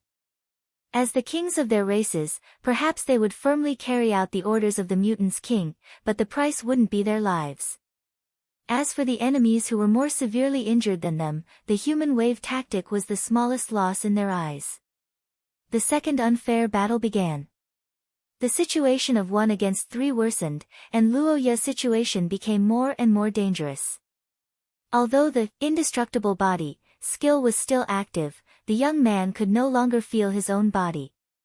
The twilight wind had been deactivated due to the exhaustion. The reign of the curse of death had also entered a temporary cooldown. Only the young man who was surrounded by frost and lava began to fight with the least amount of strength. In the midst of a bestial roar, the first level 2 source chosen swung his blade at Luoya. The sharp blade was aimed at the young man's neck. Facing such an attack, Luoya gritted his teeth and forced himself to use his strength. This was the value of the existence of low-level transcendence on the battlefield. Using a large number of transcendence in exchange for the enemy's exhaustion to increase the chances of victory. And under such a guiding ideology and the fearless soldier's attacks, as time passed, Luoya gradually approached his limit. The battle in the real world was not a legend, nor was it a story in a picture book. The reason why Luoya could fight against 10,000 enemies was because of the nature of his strength and the amount of curse power he possessed. But even so, he could no longer hold on. The fierce battle consumed a lot of energy, and the situation of not being able to make ends meet began to appear. The young man who was immersed in the slaughter did not know anything else. Almost an hour later, the desert was completely silent, and the scenery had completely changed. After a brief respite, Luoya's mind cleared up slightly. He raised his head and stood on top of the mountain of corpses, looking around. What he saw was the desert filled with corpses, as well as the trembling soldiers who were looking at the youth with fear in their eyes. He was like an immortal monster, but also like a person blessed by the god of war. When he stood on top of thousands of corpses, even the most courageous soldiers lost the courage to wield their swords. After countless battles, the young man's body was covered with countless wounds of various sizes. 3 broken swords were stuck in his back, and a short spear was stuck in his left leg. His body was stained with blood, and his face was blurred under the overflowing curse power. Only his eyes were still shining. An eerie silence began to spread on the battlefield. The kings of the races were hesitant, and the soldiers were scared out of their wits. It was not until the king of the mutants urged them to attack from afar that the 3 monsters began to attack again. A war of attrition. This was a trick that the enemies came up with. Although it was despicable, it was effective. Boom! When everything calmed down again, and the wind and sand dissipated, the mountain of corpses and the sea of blood that was left behind by the previous battle had disappeared. Countless pieces of flesh and blood were scattered all over the ground. The black-haired young man's figure was no longer conspicuous. Instead, he leaned against a giant rock. His hand was holding onto his weapon, and his body was stiff but tenacious.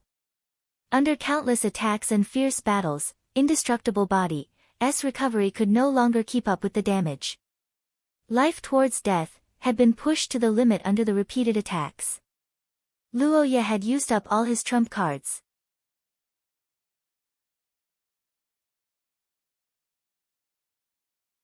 Chapter 584. What was the purpose of this battle that could even be considered as a war? It wasn't hard for the initiator of this entire incident to answer this question. For the king of the mutants who lived from ancient times to the present, this was a goal that must be achieved. Even if the girl in front of Roha broke through the first level of the source level and became a saint with a sword, at this moment, she was almost invincible. More importantly, although the sacred sword was powerful, it was far less of a threat to the fallen mutants than the crown stone, which was closer to Shia's strength. And the proof was the current performance of the kings of the races. The king whose blade was shattered stood up and grabbed the soldier's weapon. He looked at the girl who was on the verge of collapsing, his eyes filled with excitement and murderous intent to challenge the limits of the sword. But even so, Wilhelmina was a variable that the king of the mutants didn't want to see. Therefore, he had no choice but to join this dishonorable battle himself. It's over. The dazzling holy sword was brandished for the second time, and a flash of light cut the body of the mutant king in half. It paused for a moment before crumbling into black sludge. On the other side, Wilhelmina's body trembled violently as she fell into the young man's arms. Luoya, who caught the girl's body, couldn't help but exclaim in shock. But at the next moment, Luoya saw the body of the blue-haired girl. At this moment, the black-haired young man finally understood why the mutants didn't make a move. Normally, she wouldn't be able to wield a sword with this kind of injury. She should have died before Roja, but with this kind of body, she was able to fight until now. Looking at Wilhelmina in this state, Luoya's mind went blank. His body trembled uncontrollably. However, the blue-haired girl wasn't sad. She looked at the young man and apologized softly.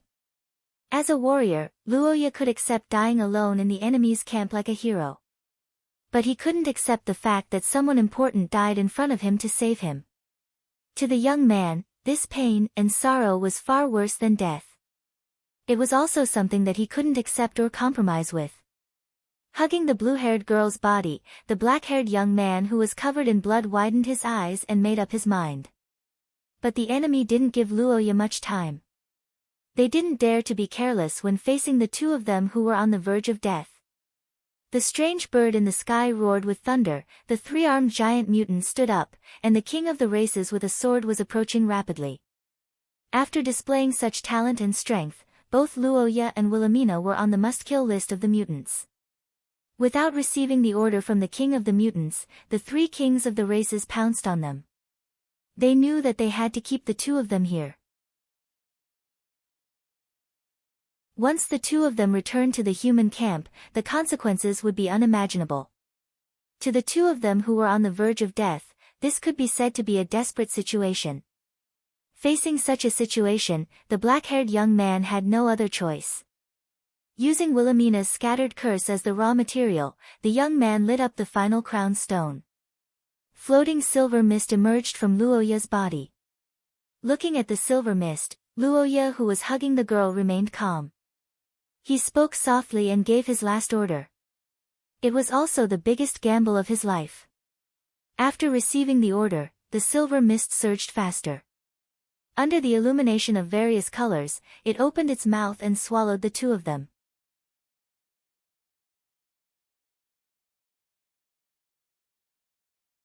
Chapter 585. Luoya Akat didn't like to take risks. This was a well-known fact among those around him. It was also a habit that he had cultivated over the years to survive. But it must be emphasized that this wasn't an ironclad rule. When the young lady confessed her love for him, Luoya knew that he couldn't lose her. He was willing to pay any price for it.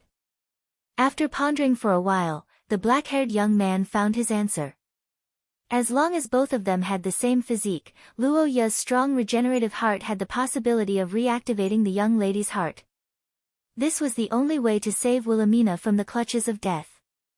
But the moment he thought of this method, Luoya was faced with a problem. In the previous battle, Luoya's heart had half of it removed by the mutant's king. Even until now, it hadn't recovered. Under such circumstances, removing a part of his heart was undoubtedly suicidal. Even Luoya himself was surprised at the madness of this plan. But after some consideration, the black-haired young man decisively chose to carry it out. "Mother, I'm sorry, but, please bless me." Dizziness, tinnitus, and coldness assaulted the black-haired young man. His body that was already on the verge of death began to decline rapidly. But even so, the young man who hugged the young lady continued to remove a quarter of his heart with trembling hands. Beat. Success. Did I win the bet? Facts had proven that a mother's love was great. Mother Goddess didn't skimp on the slightest when she reconstructed the body for her beloved child. This indestructible body, that was forged using thousands of years of treasures from various races, had exceeded the limits of a human.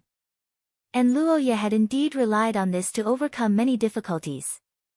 Feeling the soft heartbeat of Wilhelmina in his embrace, the black-haired young man revealed a smile. Wilhelmina survived, and Luoya didn't die because of his heart. This could be said to be the best ending that the young man could think of. But it had to be said that everything wasn't over yet. Corroding time breath, and devour silver mist, were not used much, but the side effects of touch of frozen earth, and molten core, had begun to appear when the teenager was unconscious. Luoya's body had since turned into a battlefield of ice and fire. Wilhelmina's heart was indeed the biggest problem, but other than that, her injuries were just as severe. She had a hideous wound on her chest, burned internal organs, and pierced by broken pieces of her armor. The dragon bloodline's mediocre recovery ability made all of these injuries worse, which would eventually lead to her death. After confirming the plan that he made before he fainted, the black-haired young man forced himself to sit up. He did not know how long he had been unconscious in the dark stone room, but the blood on the ground had not completely dried up. After roughly estimating how long she had been unconscious, Luoya looked at the girl beside him. Perhaps it was because the young man's heart was much faster than Wilhelmina's body, the wound on the girl's chest healed faster than other parts of her body. I see. Is it the will of the sword? But no matter what, since the girl had removed the negative effects, the most dangerous injury was no longer a threat. Luoya began to face the second problem, which was the burned internal organs of the girl. Conventional methods could no longer work, but it was also wrong to say that Luoya was completely helpless. After all, according to his previous experience with the heart, Luoya only needed to cut the liver, spleen, lungs, and kidneys once to reactivate Wilhelmina's internal organs. But the problem was that if Wilhelmina survived after a few cuts, Luoya would have to die.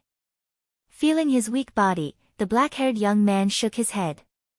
He knew that he could no longer accurately cut out the kidneys. On the other hand, Luoya did not dare to share the organs with the girl. The reason was simple: the rejection reaction. Right now, Wilhelmina was still in a state of near death. Her strength was still too weak, so the rejection reaction had not happened yet. Once her injuries recovered, the situation would definitely worsen. At that time, her internal organs would reject her, and it would be a life-threatening crisis. After Mother Goddess's painstaking transformation, Luoya's body could be said to be full of treasures. Not only his heart, but even his blood contained the blood races, primordial blood. Although the amount was not too high, its recovery ability was very significant. On the other hand, compared to the organs, blood was much safer, especially for the kings of the source rank 1 races. Basically, human blood could be absorbed into the body. The moment the blood dripped onto Wilhelmina's burned body, her body that had reached the source rank 1 began to automatically absorb the sudden source of energy. Luoya could clearly feel that the curse power in Wilhelmina's body became more active, and the recovery speed of her body was much faster than before. After persevering for a few minutes, the black-haired young man muttered to himself. His vision turned black, and he once again fell into a coma. When Luoya woke up for the second time, his condition was not much better compared to the first time. In fact, the condition of his body had worsened. Fortunately, after fusing his soul with the 6 disasters, Luoya had a strong resistance to the side effects. Even in such a situation, as long as he clenched his teeth, he could temporarily hold on. After sensing his own condition, the black-haired young man stood up again and checked the condition of the girl he cared about the most. But fortunately, it was not without good news. When he approached the girl, Luoya discovered that he could already hear Wilhelmina's light breathing. The moment he noticed this, Luoya's heart couldn't help but be excited because this meant that the girl's lungs had obviously improved. Under the black-haired young man's efforts, Wilhelmina, who was breathing and had a heartbeat, was basically saved. The only thing left to worry about was her brain. Luo Ye's rescue was carried out after the girl's breath dissipated for dozens of seconds. Although during that period of time, the young man didn't stop transferring vitality, but even so, Luo Ye still couldn't guarantee that the girl's brain didn't suffer any damage. Muttering so, the black-haired young man caressed the girl's cheek. His face revealed a slight sorrow, but he immediately shook his head and pulled himself together. Clenching his teeth, he stood up and began the last task of his plan. In the previous battle, the girl's armor that blocked Luo Ye's joint attack was shattered. The resulting fragments turned into sharp blades that pierced into the girl's body, causing secondary damage. After straightening Wilhelmina's body, the black-haired young man stared at the messy clothes that covered her upper body for a moment. Then, he stretched out his hand and tore the clothes into pieces and threw them aside. Looking clean from the inside out, this sentence was perfect to describe what Luo Ye did to the girl. After sweeping away the last obstacle, Luo Ye finally began his work. One had to admit that this was a rather time-consuming task. There were dozens of armor fragments piercing into Wilhelmina's body. The small ones were fine as they only injured her flesh, but the bigger ones pierced into her internal organs. It was very troublesome. Although the frozen touch's cold air was used as a weapon most of the time, it could actually achieve a numbing effect in a very small amount. Although the girl shouldn't be able to feel the pain, Luo Ye still couldn't bear to do this surgery without doing anything. She couldn't sleep yet. After spending more than a day, the black-haired young man finally completed his task. As for the rest of the time, Luo Ye could only leave it to fate and Wilhelmina. He prayed that the girl would be able to overcome this obstacle and wake up completely. Reaching out his hand to caress the girl's pale face, Luo Ye's eyes were filled with heartache and tenderness. The exhausted young man looked at Wilhelmina for a long time before finally leaning against the wall and falling asleep. Not long after he fell asleep, the unconscious girl murmured in her sleep, "Luo Ye."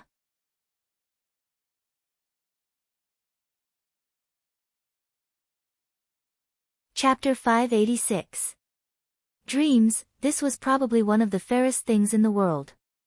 Some people were in their bedrooms in the palace, some were in the streets without any shelter, some were in their peaceful homes, and some were in the middle of a fierce battle in the military camp. But no matter what, this didn't affect the dream itself. In the dream, the black-haired boy wasn't himself, but rather from a third-person perspective, watching the life of another girl.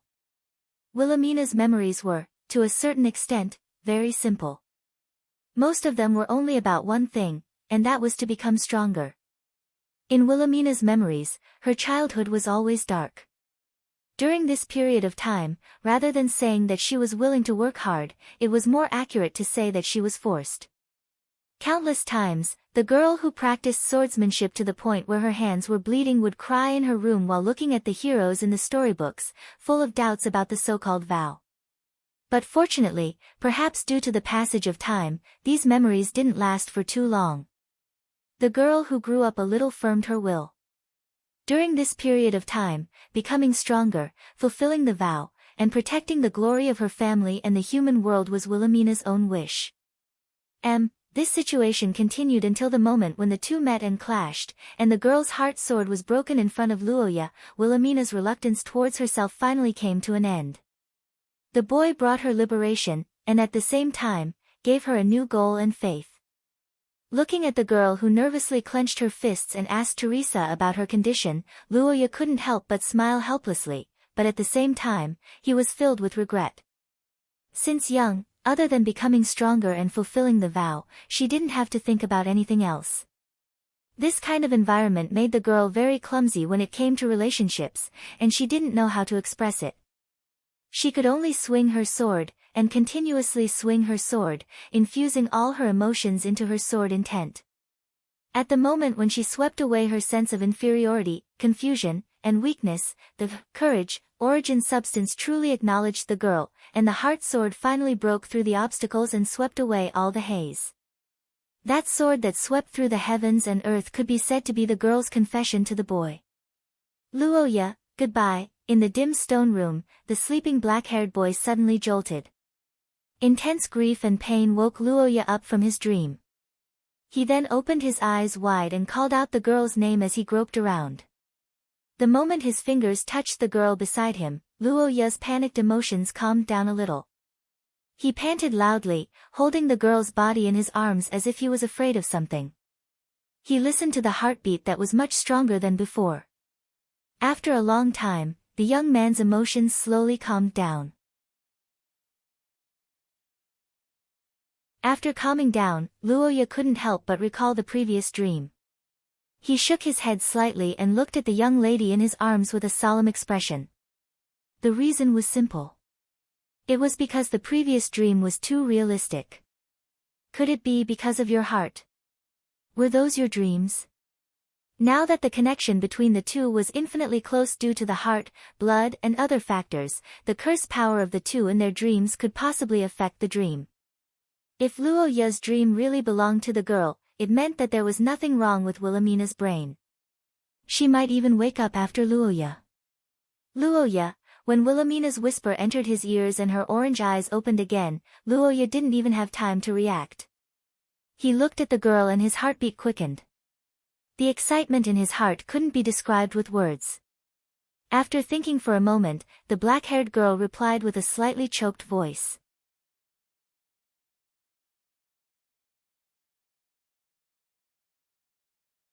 Chapter 587. Rejection was undoubtedly a life-threatening reaction.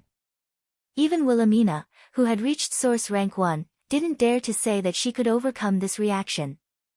But facing the choice given by Luo Ye, the girl resolutely chose the second option. The reason was simple. The second option was risky and the success rate wasn't high, but once it succeeded, Wilhelmina's body would no longer have any hidden dangers. The recovery ability of Source Rank 1 would be fully unleashed. With the help of her heart, the girl's injuries would be healed in a few days. Most importantly, Luo Ye's burden would be greatly reduced. That was, the boy's injuries didn't improve at all. Luo Ye's hands were cold, even colder than the heavily injured Wilhelmina. And in terms of heartbeat, Luo Ye's situation was even worse. The girl in his arms could clearly feel that the boy's heartbeat was even weaker than an ordinary person without supernatural powers. But apart from that, there were some things that Wilhelmina didn't want to change. Is this the encouragement you were talking about? Looking at Wilhelmina, who made a rather cute request, Luo Ye couldn't help but bitterly smile. But after thinking about it carefully, he felt that it wasn't surprising. She was simple and clumsy, and she didn't know how to act coquettishly. After all, according to Wilhelmina's father, Friedrich's training method, the girl didn't have anyone to act coquettishly with. Once she showed it, she would be criticized as weak. Is this okay? Will your body hurt? I tore it off when I was treating your wounds. Hearing Luo Ye's explanation, the gray-blue-haired girl went silent for a moment before replying. Her pale cheeks flushed red, and the black-haired boy was speechless for a moment. I'm sorry, I didn't ask for your permission, What do you mean? What are you talking about? If there was someone in the world who understood a girl's body the most, it would be the black-haired boy who bore the brunt of it. Thus, he had the most right to speak about Wilhelmina's feminine charms. Supple and smooth skin, well-developed and tall breasts, a slim waist without a trace of excess fat, and a perky but that was exceptionally charming. She had a devilish figure. Compared to the nobles who lived like princes, the young lady's body was almost perfect. Really? If that's the case, that's good.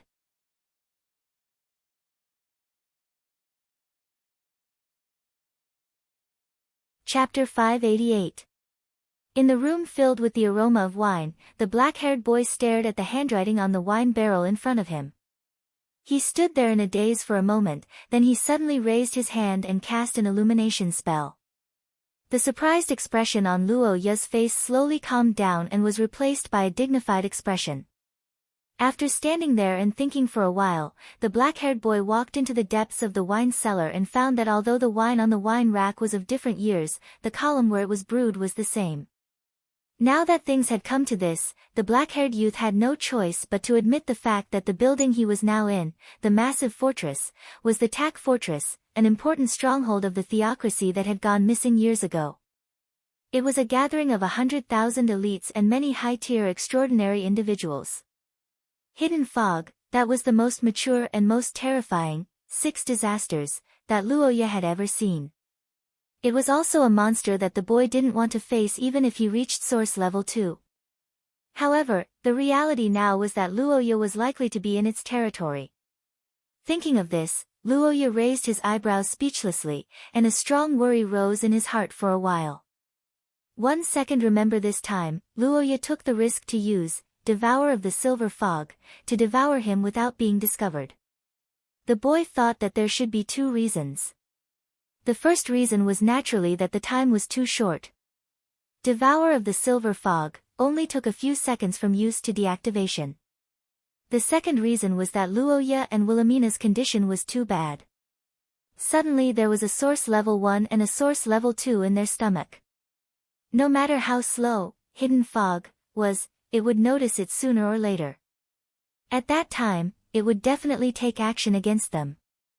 In other words, Luoya and Wilhelmina's time here was not infinite. The further they stayed, the more dangerous it would be. When hidden fog devoured Tucker Fortress, there were more than 100,000 people stationed there, but now Luoya couldn't see a single person. Not to mention other things, the state of this wine cellar was very strange. It had to be said that this situation was too abnormal and unrealistic. In Luoya's opinion, it was a little strange. However, if he wanted to know the truth, he would have to leave the underground facility and explore the surface, which was a little unrealistic for the current youth. After understanding this, Luoya immediately took action. He pulled the bag aside and filled it with a dozen bottles of good fruit wine. Then he opened the door and cast the illumination spell again. Quietly walking into the house and closing the door, Luoya leaned against the wall and slowly sat down, slightly relieved. He arranged Hydra to guard one side, then looked at the gray-blue-haired girl and fell into deep thought. When the time comes, with the support of the ancient gods, it wouldn't be a problem for them to recover their combat strength. However, at that time, in order to avoid being discovered by hidden fog, Luoya and Wilhelmina would have to leave. After returning, they would probably still land in the desert where they left. The two of them couldn't fight a war against another race, especially under the premise that the other side had the existence of the mutants' king. It was inevitable that they would need support. According to the previous schedule, in 2 days' time, Luoya and Noah Iyer would rendezvous. 2 days' time, huh? Let's hope that more people will come. The black-haired youth began to recover his body in his sleep. In the distant fortress, a girl looked at the letter on the table and frowned strangely. In the eastern front line, Fort Noyce belonging to the Austin Empire. The black-haired, purple-eyed girl frowned and looked at the letter on the table in front of her silently. On the side, the maid Audrey was arranging the table while paying attention to the movements of Her Royal Highness.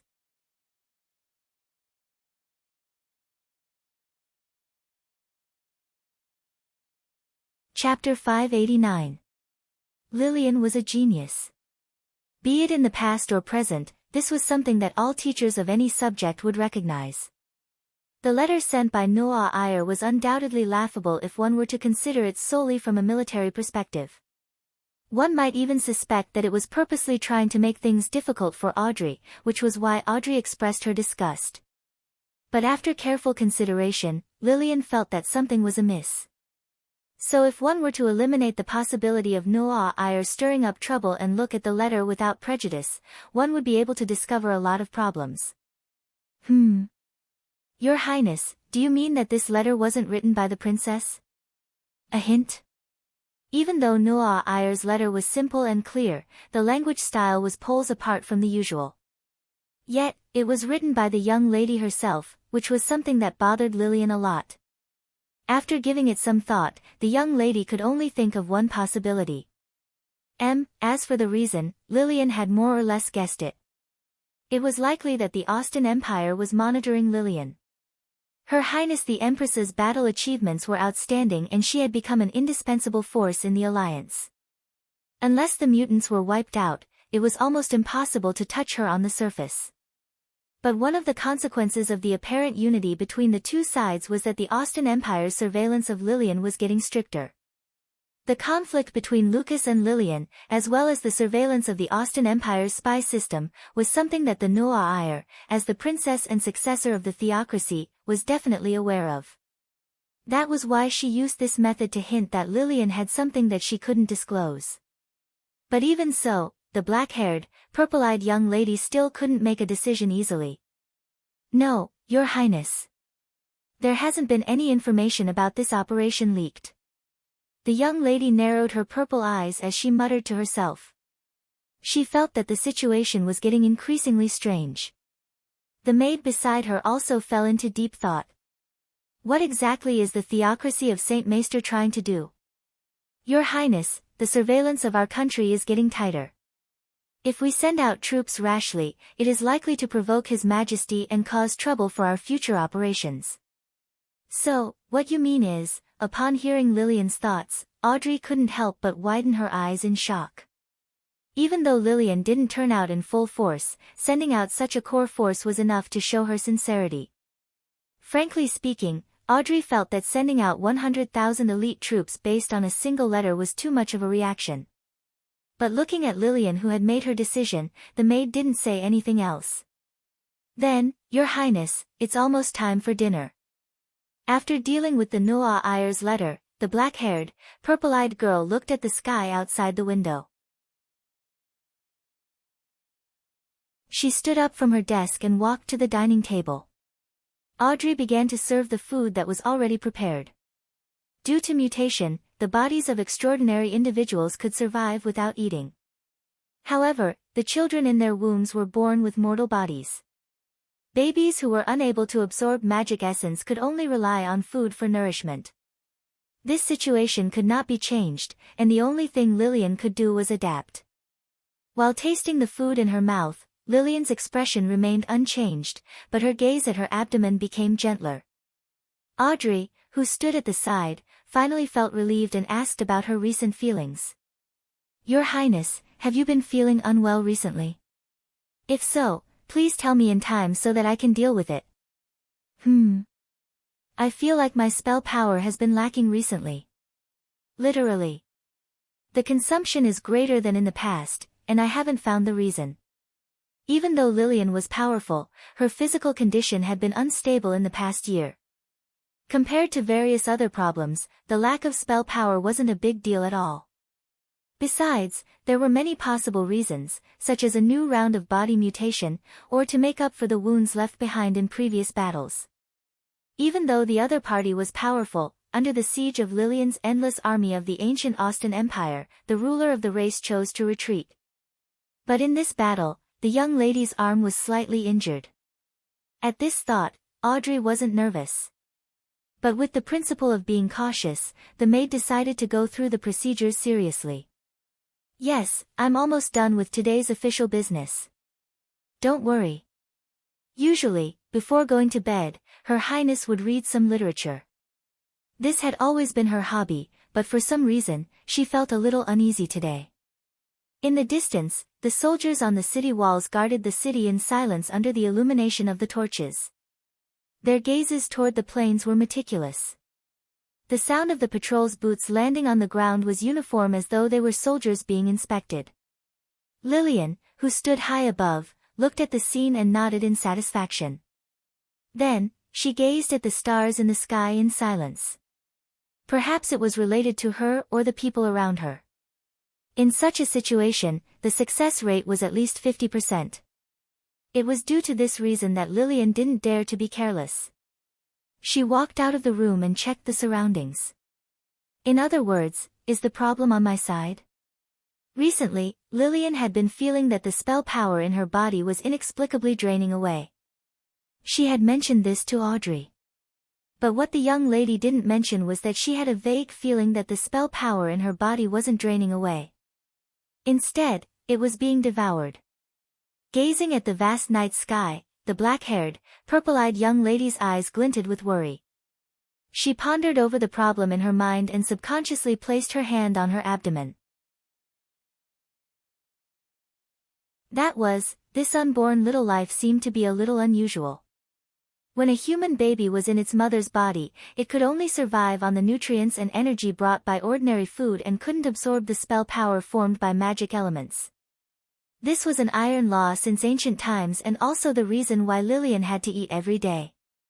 In the beginning, Lillian thought that it was because of the king's blood. But she quickly denied this possibility. After all, putting aside the fact that the king's blood had always needed to be awakened, even her parents, Luoya and Lillian, were only ordinary people when they were born. Giants, dragons, angels, and other races that disappeared in ancient times grew by absorbing spell power in their embryos. They were born with extraordinary powers, which was also why they were called mythical races. But this situation obviously didn't apply to Lillian and Luoya, who were both humans. After pondering for a long time, this thought emerged in the black-haired young lady's mind. She let out a helpless sigh, turned around, and headed back to her bedroom to rest.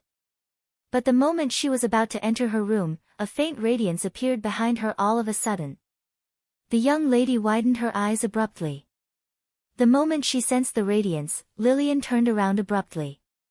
The spell power in her body erupted instantly, and the barrier against assassins expanded rapidly and shrouded her. At the same time, heavily armored knights appeared on both sides of the young lady. Ancient Austin's mages hovered in the air and filled in the gaps in the defense. At that moment, at the edge of the balcony, where Lillian stood, a figure emanating a faint radiance appeared out of nowhere. It was a young girl with her eyes shut. Her pitch-black hair fluttered in the wind. Her skin was fair, and her appearance was adorable. Despite her young age, one could already tell that she would be a devastatingly beautiful woman in the future. At this thought, the young lady's gaze sharpened. The knights around her swarmed forward immediately. At the same time, the little girl at the end of the balcony opened her eyes. Her golden eyes widened abruptly when she saw Lillian. Then, she uttered a word as if by reflex. She did it. She really did it. No, that's not right. Now isn't the time to talk about that. Staring at the little girl who was only a few years old and whose hair and pupils were almost the same color as Luoya's, Lillian, who hadn't returned to her senses from the shock, asked subconsciously. But before she spoke, the little girl suddenly yelled at her. The young lady spoke as though she wanted to tell Lillian something. But halfway through her sentence, the radiance on her body flickered and her voice was cut off. At the next moment, the young lady vanished as though she had never appeared in this world. It was at that moment that Lillian returned to her senses from her astonishment. Gazing at the empty space where the little girl vanished, Lillian stared blankly for a moment before dashing forward. However, be it the little girl or the radiance, there was nothing there. At the thought of how the little girl addressed her, the black-haired young lady couldn't help but widen her eyes again. She stood on the balcony in a daze for a moment. But at the next moment, Lillian suddenly recalled the words that the little girl left for her. If that child is real, wouldn't her so-called father be? Right now, Lillian didn't have any clues about Luoya at all. Even if she wanted to save her, where could she go? The moment she recalled the little girl's words, a strong sense of dissonance rose in Lillian's heart all of a sudden. After pondering for a moment, she turned around abruptly and looked at the room behind her. At this thought, Lillian turned around abruptly, rushed into the study, and picked up the letter on the desk. She stared at the words that she couldn't understand and her eyes glinted.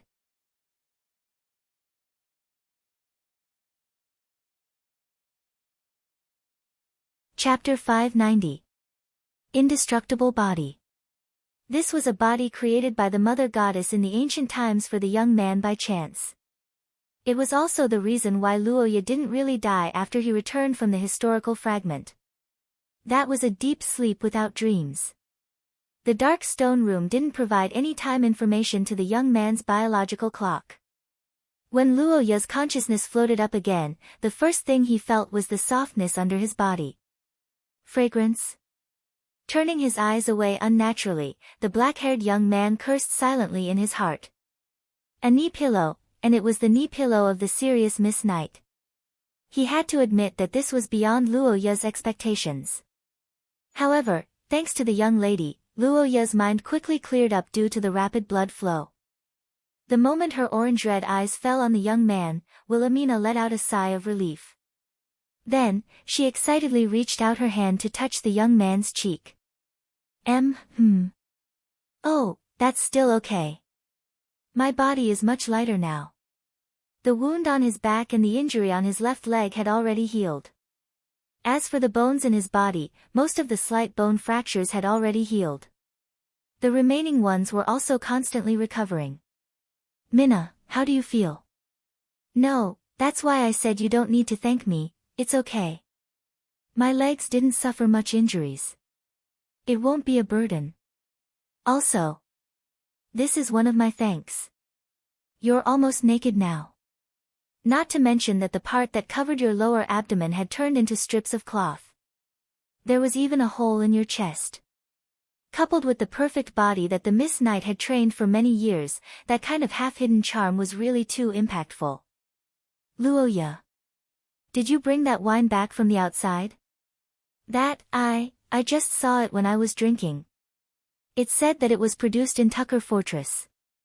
What exactly is this? Looking at the young lady who carefully said that while looking at Luoya as if she was afraid of provoking him, the black-haired young man couldn't help but fall into a short silence. It's okay. My ability to accept things is still very strong. You don't have to look at me like that. After saying that helplessly, the black-haired young man's expression turned serious. After thinking for a moment, he said softly.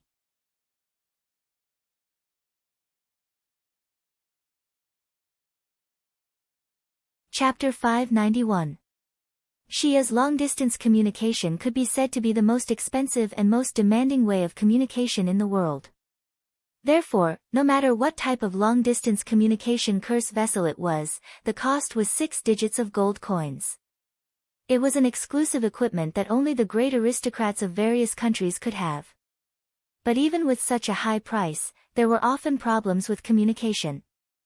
With this understanding, the Akkad family, which wasn't rich at all, dug out a lot of money and invested a lot in this area, making Akkad territory the second territory in the church after the royal family to have the ability to communicate with each other. Therefore, at the moment when she saw the last record on the curse vessel, Wilhelmina asked Luoya this question. However, the black-haired young man was not too surprised after a slight pause. Although Noah Iyer did not tell Luoya the truth at that time in order not to let the young man worry, the Holy See, who perceived the unfavorable situation, sent Luoya to Tuck Fortress. In other words, the Holy See wanted to get in touch with Luoya at that time, and this might be the record at that time. Coincidence? No, it's impossible. Hearing Luoya's explanation, the gray-blue-haired girl immediately denied it, making the black-haired young man a little surprised. Seeing this, Wilhelmina was silent for a moment, then she spoke again with a serious face. After I went missing? Wait, that means, staring at Wilhelmina who said so with a serious face, Luoya's body stiffened for a while. After a while, the young man's face changed suddenly. He stepped forward and looked at the last record on the curse vessel. He sorted out the girl's words in his mind, and his eyes widened uncontrollably. So, who could this person be? But after a little thought, Luoya denied this possibility, and the reason was very simple. That was, if Mother Goddess really wanted to contact, she didn't need these communication curse vessels at all, and it was impossible for her to know the equipment number of the Akkad family. After excluding the possibility of Mother Goddess, Luoya could only think of one person. Thinking of the silver-haired girl who was currently missing, Luoya's pupils suddenly shrank, and Wilhelmina also nodded slowly with a serious face. On the other hand, as the person in charge of the family's intelligence, Ai Lizzie was familiar with the communication curse vessel. If she really came here, it was reasonable to use the curse vessel to contact the outside world. As for why the girl could move freely here instead of disappearing inexplicably like others, Luoya also had a guess in his mind. Thinking of this, Luoya suddenly became excited. He was stunned for a moment, then he turned around and wanted to go out to look for the girl, but Wilhelmina grabbed his arm. There are still many places I haven't been.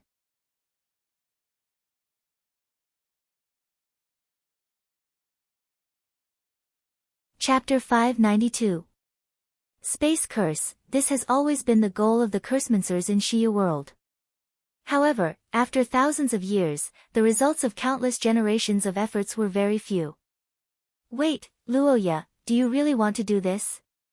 But, this is too dangerous, and there is no evidence to prove that this is useful. Hearing Wilhelmina's words, Luoya couldn't help but fall into silence. But in the young man's heart, he didn't dispel the idea of doing this.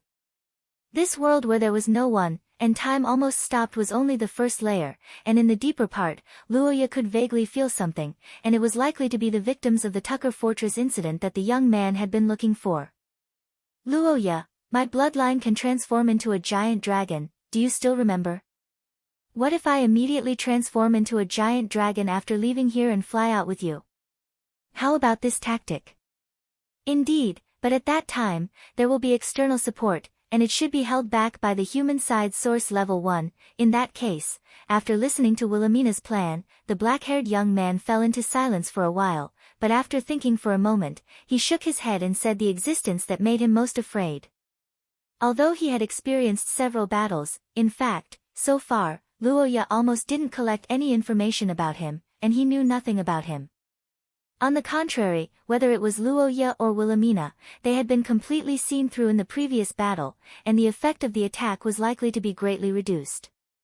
Before the war between humans and mutants was in a relatively balanced state, but with the appearance of the mutants' king, the balance began to tilt greatly. The human side was already in a disadvantageous situation, and they must increase some chips. Thinking of this, Luoya strengthened his will, and Wilhelmina, who failed to persuade him, sighed. Looking at the black-haired young man's expression, the girl knew that her persuasion was useless, but even so, Wilhelmina still wanted to remind him. Wilhelmina, I said this not to weaken your fighting spirit, but to save the soldiers in Tucker Fortress. This is undoubtedly a magnificent feat, and whether it is successful or not, I think it is right. What I want to tell you is that I've always been with you. Hearing Wilhelmina's words, Roja's golden eyes slowly widened. The girl saw this and smiled. She came over and took Roja's hand. She looked at his eyes and said softly, "Yeah. Then, I'll be right back." After an emotional farewell, Luoya let go of his hand and took a step back. The crown stone in his body was once again activated and bloomed with radiance. The next moment, the drifting white mist appeared again and covered the boy's body in an instant. Inside Tucker Fortress, a black-haired young man was hiding in the white fog. At this moment, at the edge of the Harvey Desert, inside the tents of the frontline army, a meeting was being held. The average age of the generals continued to decrease. This was no longer news. In fact, it was not just the generals. The average age of the entire Alliance army was decreasing. However, this was not a planned replacement of the old with new blood, but an inevitable result of the cruelty of war. Under such circumstances, the younger generation had no choice but to step onto the battlefield and carry the banner left by the older generation. Under the background of cruel war and the continuous increase of magic concentration, they grew up at an astonishing speed. At the front of the meeting table, an unusually tall man and a cold-looking blonde woman in armor sat on the left and right sides of the long table. They were Luoya's two old acquaintances, Geert Gust and Brittany Lund. The reason why they were at the front of the table was because of the rules of the Alliance army. Among the people in the meeting room, Giant, Geert's assault squad was ranked first in terms of kills. His total kill count was over 30,000. The second was Valkyrie, Brittany, who was also part of the assault squad. Her total kill count was over 24,000. However, compared to when they were still in the academy, whether it was Gort or Brittany, who made a lot of deals with Roja because of some hobbies, both of them were no longer as naive as they were when they were students. Behind the two of them were Berserk Beast, Selena's mountain squad with a total kill count of 20,000, and Queen of the Night, Juliana's night assault squad with a total kill count of 18,000. The 4 seats at the front were occupied by the 4 famous members of the Golden Generation. More than half of the seats at the back were occupied by familiar faces from St. Freya Academy. Many of them were even members of the Purple Rose faction that Luoya belonged to. Indeed. But if we want to graduate, we can't do it without the leader of Rosette Dawn, be it the former leader or the current leader. The former military advisor of Blue Rose's faction had now become a staff officer of the Joint Army's General Staff Department. Stuart, who had a unique ability, had made many contributions and became the staff officer of the Intelligence Department. However, the two of them, who held high positions, did not put on any airs when they talked. I see. You and Brittany are indeed cadres of the Leaders' Society. I seem to have helped you a lot back then. But are you getting married? You were so against it back then. The gray-haired man gazed at the young lady's blindfolded eyes and lamented in his heart. Upon hearing his words, Stuart also sensed something and didn't ask further. Instead, he turned to the crowd that was whispering to each other. Well, except for the Austin Empire's part, almost all of them are here. That's all we have right now. But, everyone here is indebted to the minister. In times like this, we can still rely on our own people and have a strong will to save others. 300,000, this was the intelligence that Stuart brought to him regarding the mutants' military strength in the Harvey Desert. It was obviously more than the current human military strength of 200,000. As a staff officer, Gurak knew that this number was still increasing. Before I came here, I used my eyes to take a look. There are at least 10,000 more people every day. After hearing the latest news from Stuart, Gurak couldn't help but let out a long sigh. Even though everyone present was an elite unit of the Alliance, and Brittany and the others were a renowned trump card unit, the difference in numbers of over 100,000 was still a little too great. Is there any news from the Austin Empire? Gurak sighed and couldn't help but look at the tent at the back. Stuart followed his gaze and both of them exchanged glances. At the same time, they silently prayed that the young ladies who were the leaders over there could bring them some good news. Gurak and Stuart placed their hopes on the two young ladies in the Alliance Army's upper echelons. However, in the tent at the back, the two famous commanders on the front lines were having an intense argument. The reason was the issue of military strength. In the most intense battle of Stanlow last year, the Alliance Army was the main force and defended against the army led by the four kings of the mutants. In that battle, the Alliance Army suffered heavy casualties. John of the Holy See was also injured. On the other hand, the enemy lost one of their kings. Didn't I say it before? It doesn't matter even if you inform the Austin Empire. Otherwise, how are you going to break through the blockade of 300,000 mutants? Who can understand that kind of thing? If you tell that woman the truth, she will definitely help with all her might. In the room, Xia Luo's body trembled slightly. She grabbed Noah Ayer's collar in anger. On the other side, the blonde girl fell into silence after hearing the elf lady's words. As the number of people involved increased, the nearing of the incident, and Xia Luo's actions, arbiter of fate, astrology results would become inaccurate or even ineffective. In other words, for this rescue operation of Luoya, Xia Luo's astrology results were the most accurate when she first received the news. However, what Xia Luo didn't expect was that the result she obtained after paying a huge price didn't receive any attention from Noah Ayer. This turned this operation into a situation where they were outnumbered and their chances of winning were greatly reduced. You should know what this operation represents, right? What the hell are you thinking? If this fails, ugh. How do you expect me to calm down in this situation? Why did you ignore my astrology? The reason is simple. Because we don't think the Austin Empire is trustworthy. No, of course not. Human countries can indeed trust each other. At first, I thought so too. But don't you think the Austin Emperor's attitude towards Luoya is strange? But what if Lucas might be a cultist? The moment she heard Noah Ayer's words, the red-haired girl suddenly widened her eyes. She looked at Miss Angel with a dumbfounded expression, but then she quickly recovered and shook her head. If we think about it logically, that is indeed the case. Right now, we don't have any evidence, but... don't you think it's strange? In the last full-scale battle, the Austin Empire army under Lucas suffered almost no losses.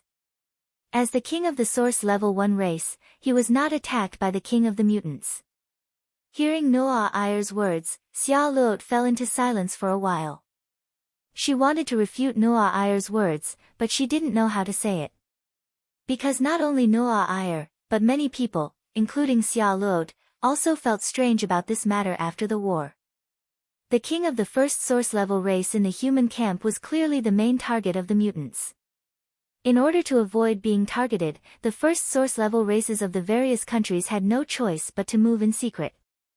However, even in such an environment, Lucas, who appeared on the front lines, seemed to have entered an uninhabited land. In fact, since Luo Ye's disappearance, Lucas has been targeted by the Scholar Country and the Vatican. That's right. At that time, the believers of the Savior created a diversion and lured Dean Antonio and the others over. But if you think about it carefully, there is a condition for this matter. That is, the Austin Empire will not interfere and watch them operate in their territory. Noah Ayer's voice became heavy. Xia Luot's eyes widened slightly as doubts emerged in her heart. That's right. The Collector is wanted and the danger is known to all. The Austin Emperor, who is the only ruler, actually allowed the Fallen to set up a stronghold in his territory. This is too strange.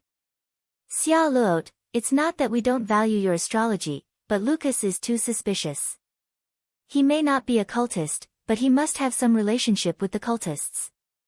This is why we didn't inform the Austin Empire of our plan in advance. After slightly nodding to express her understanding, Xia Luot let go of the girl's clothes and asked with a worried face. Hearing Xia Luot's question, Miss Angel fell into silence. She turned around and looked at the envelope on the table behind her. Her blue eyes gradually became firm. Noah Ayer said as she slowly clenched her hands. Xia Luot also fell into silence. However, what the two didn't know was that their thoughts were in vain, but in a good direction. At this time, in the west of the Harvey Desert, on the Tucker Plains, a large army was rapidly moving east. The flags were fluttering like the clouds and moving like the wind.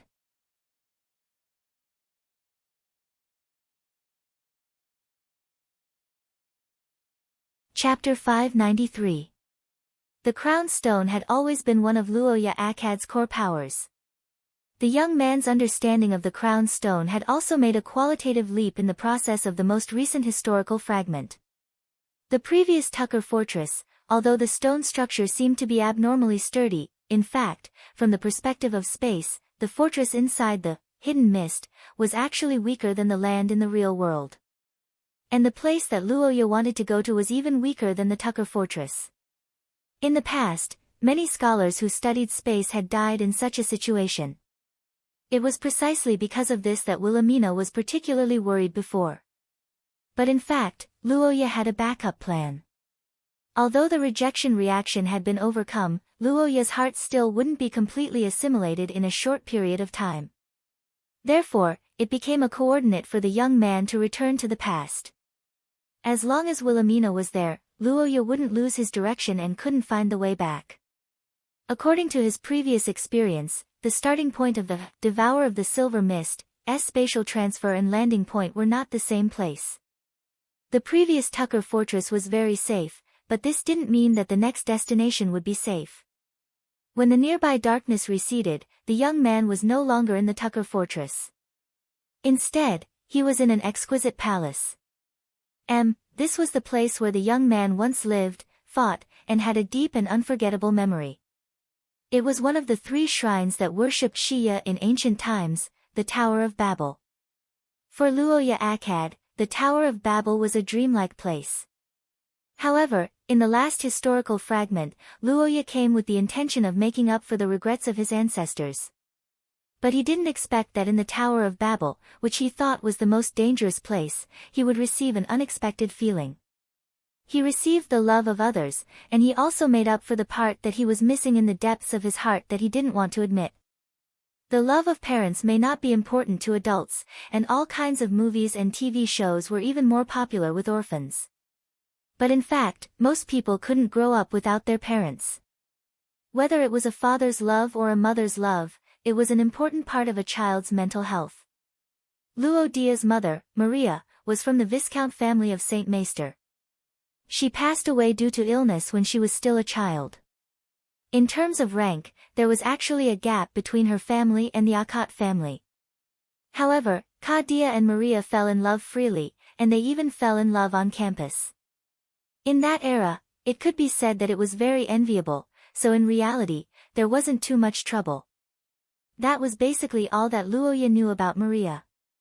Most of it came from Ka Dia and some of his servants' descriptions. As for her image, the only portrait he had was when the two of them got married. Ka Dia found a famous artist in the holy city to draw a portrait of her. In that portrait, Maria was a gentle and beautiful young lady, and the smile on her face was very charming. If the birth mother was Luoya's mother as a human, then the mother goddess would be the young man's mother as the chosen king. She was also the mother of all living beings in the world. And it was also her appearance that filled the void in the young man's heart.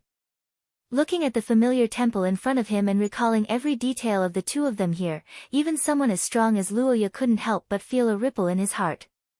After being stunned for a moment, the black-haired young man couldn't help but move his feet, as if he was looking for something as he shuttled through the familiar temple. It's not here.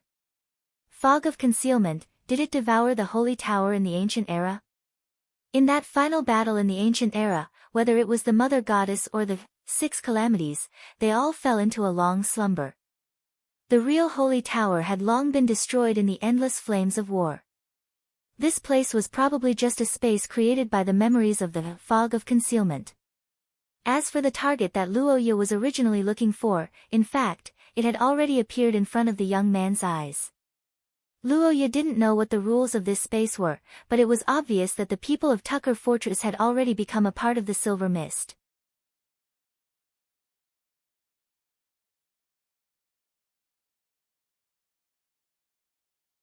Chapter 594.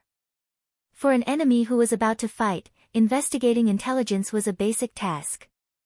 From a warrior's point of view, it was a form of respect for the enemy and also for himself. From Luoya's point of view, it was a form of insurance.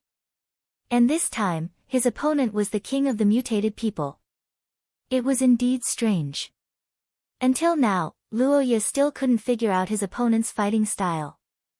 In desperation, he could only try his luck with the Gulan Daer who was from the same era as him. However, he didn't expect the giant skeleton to say so. The king of the beast men, Bangar, this name was well known in our era. I'm also quite familiar with it. After all, the beast men were one of the races under the savior. Their numbers were also the largest among the total forces. Well, they were one of the few races that had a lot of speaking rights under the dragons and angels. The beast men, as one of the main fighting forces under the savior, compared to other races, they must have a closer relationship with the savior.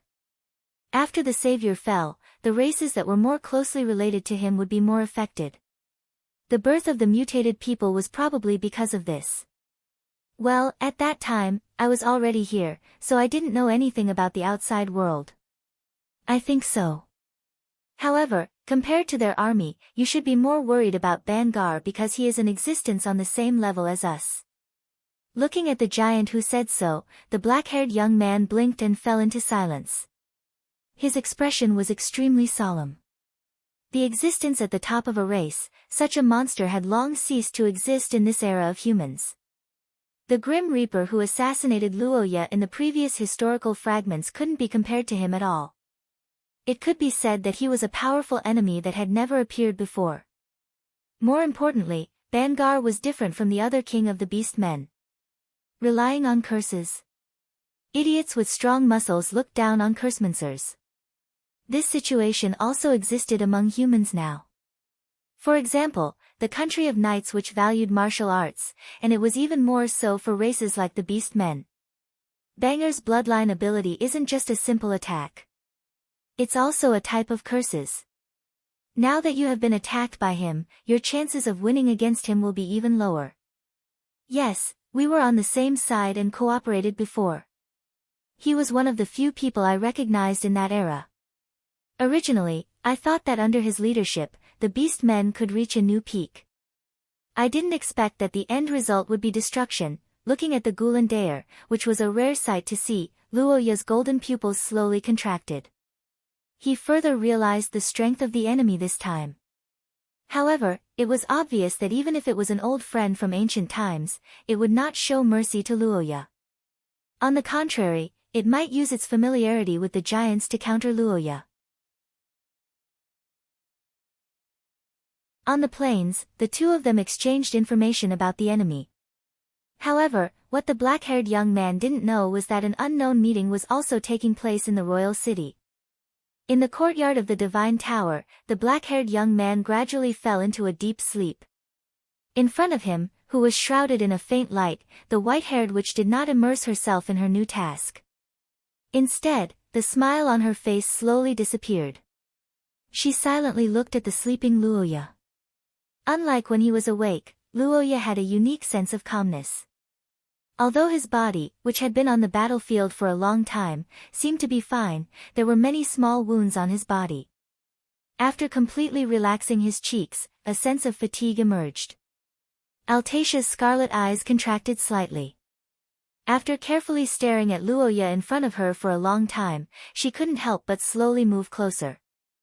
She took a step forward and reached out her hand, carefully touching the sleeping young man's cheeks as if she was touching fragile glass.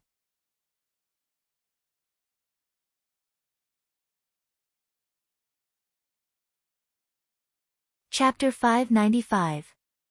The history of war was almost equivalent to the history of human development. Everything was destroyed in war, and civilization was created from the ruins.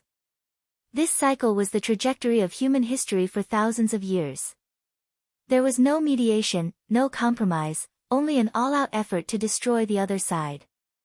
In the process, people from different countries and religions united as one. To some extent, this kind of war could be said to be beyond common sense. At midnight, at the edge of the Harvey Desert, the fully equipped army stretched for miles in the dark. The soldiers in iron armor were silent. There was only the sound of breathing and the sound of the night wind blowing the flag in the air.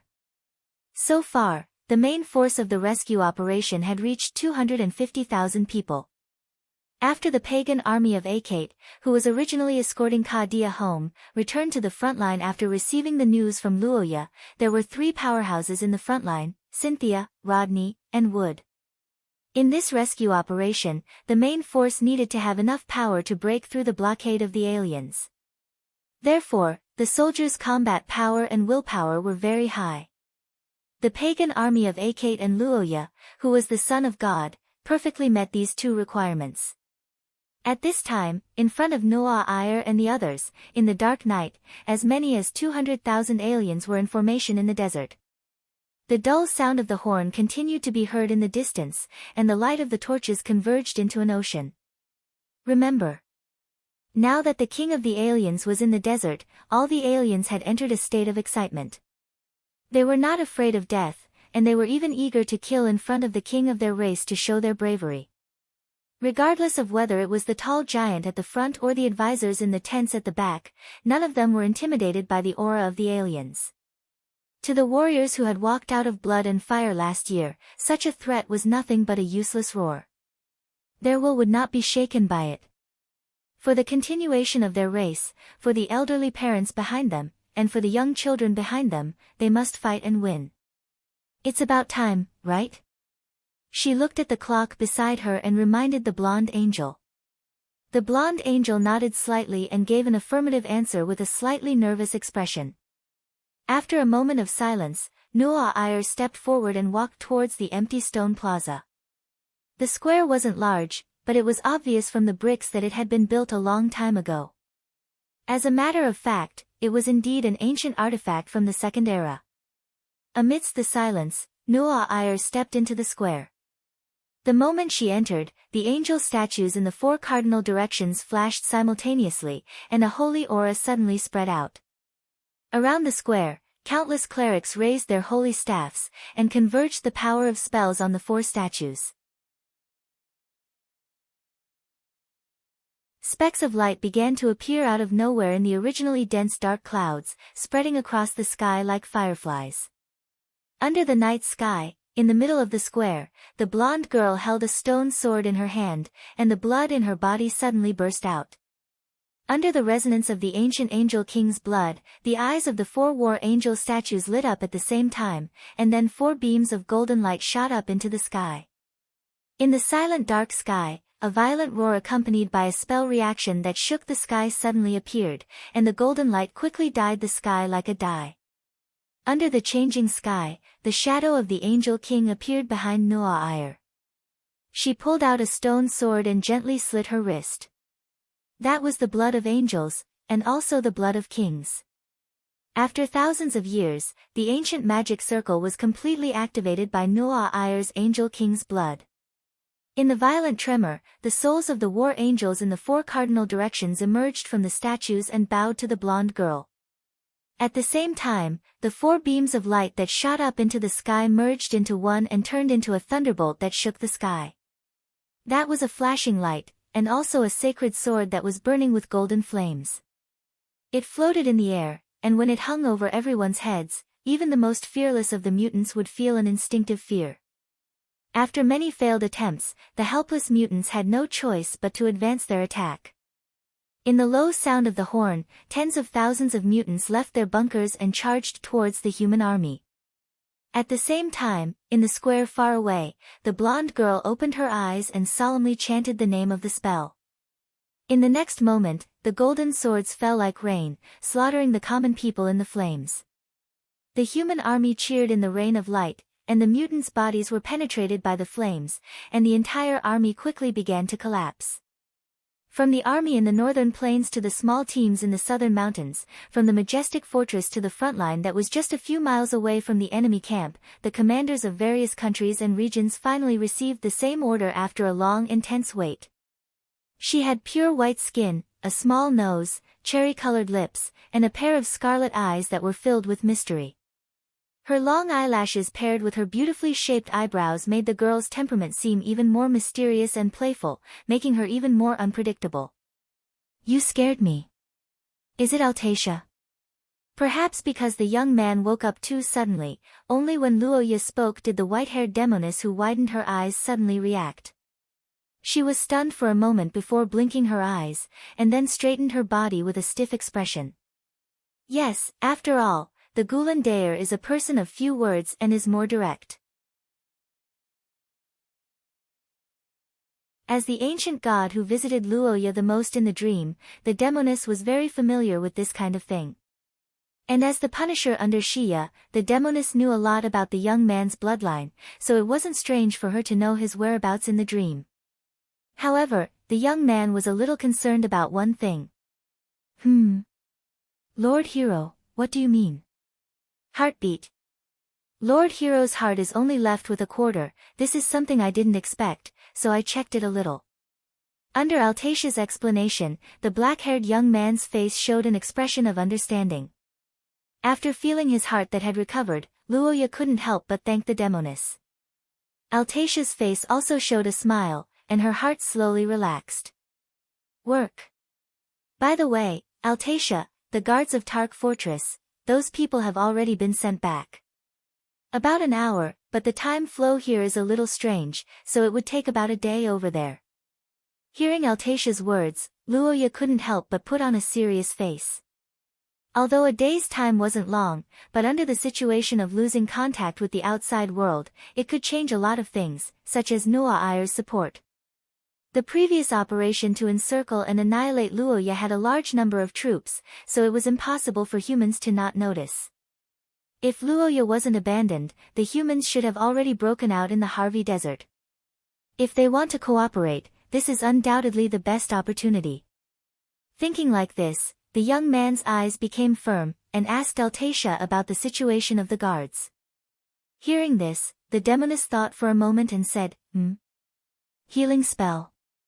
Hearing Altacia's answer, Luoya couldn't help but let out a big sigh of relief. He didn't dare to guarantee other things, but speaking of the people who knew healing spell, as the eastern front line of the church, almost half of the people in Tark Fortress knew healing spell. And, even if these humans didn't recover their battle strength, it doesn't matter, I also found some other things, just treat it as a gift this time. Then, I will go back first. It's time to leave this space. After a long time, the black-haired young man sighed. He stretched out his palm, felt the connection with Wilhelmina, and softly said the name of the skill. While speaking, a silver-white mist erupted from Luoya's palm and covered his whole body, and the young man's figure disappeared. After Luoya left, the mist floating in the air suddenly began to condense and turned into a vague human figure. It silently looked at the place where the young man was before, and silently dispersed with the wind. Overall, Luoya's journey back was quite smooth, and the coordinates determined by Wilhelmina's location were also very accurate. Mina? You're finally back, that's great. Hearing the young girl's words, Luoya couldn't help but fall into silence. He stretched out his hand and stroked the young girl's hair, and for a moment, his heart softened. Mina, how long have I been away? After a moment of silence, the gray-blue-haired young girl said so. Hearing this, Luoya nodded and compared the time mentioned by Wilhelmina with Altatia's before confirming some information. Who are those two soldiers? After saying so, Wilhelmina looked worriedly at the soldiers who fell to the ground behind her. Luoya nodded and went forward to check. He discovered that the two soldiers seemed to have been hit by an excessive amount of curse power, which caused them to faint. It should be the after-effect of the Mist of Concealment's actions. Unlike the empty corridor before, at this moment, the inside of Tucker Fortress was full of people. They were either clerics, logisticians, or soldiers on guard. Luoya and Wilhelmina looked at each other and quickly moved. They passed through the corridor and headed to the command room on the top floor. On the other hand, the person that Luoya was about to meet was also one of his goals this time. He was an old acquaintance of his father, Ka Dia, and also an elder that he had always respected. After entering the room, the young man saw several staff members lying on the ground, and at the end of the table, there was a golden-haired man. Quickly approaching the golden-haired man, Luoya checked and heaved a sigh of relief. Then, he placed the golden-haired man on the seat and cast a healing spell. Perhaps Kai Yin's foundation was good, or perhaps Luoya's healing spell had improved. After 2 minutes of healing, the golden-haired man finally woke up. Opening his eyes slightly, the golden-haired man stared at the young man for a long time and asked with an uncertain tone as if he didn't understand why the young man in front of him was a size bigger. Hearing his words, Luoya nodded and gave a serious answer. Yes, I'm still okay. Wait. I remember now. We were attacked by that white mist. 2 years ago. That's right, Your Highness, a lot of things happened in the 2 years that you were missing. Please listen to me. In Luoya's previous life, there was a saying to describe war. Victory and defeat were common in war. Unlike the irascible mutants with low IQ, humans had the ability to plan, and they also had the technology and action to implement the formulated plans. Therefore, they could maximize their advantages. For a long time, humans were able to fight back and forth with the mutants. This was a large part of the reason why humans could fight back and forth with the mutants. At the moment when the Harvey Desert battle began, the entire eastern front line of up to 3 million human coalition forces launched a full-scale assault at the same time.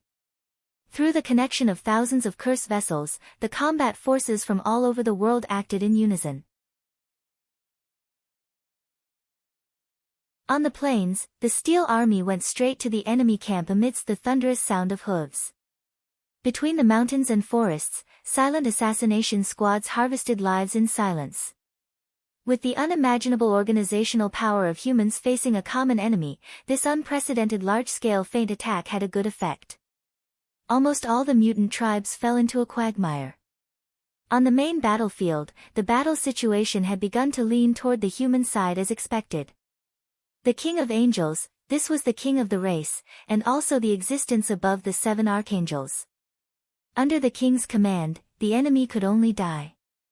And the reflection of reality was the holy sword hanging above the mutants' heads. Tens of thousands of warriors were decapitated as they ran. Their blood dyed the desert red, and the burning holy fire ignited their bodies. No matter how thick the shield was, it was as if it was nothing in front of the holy sword. All the counterspells were corroded by the golden sky and disintegrated under the power of the Angel King. Countless golden swords stood in the sea of blood and mountains of corpses. The blazing flames burned the corpses. Under such heavenly power, the mutant army had fled in all directions. The priests who used the Legion curse were almost wiped out. Under the signal of Xia Luot, the Rose military began to move.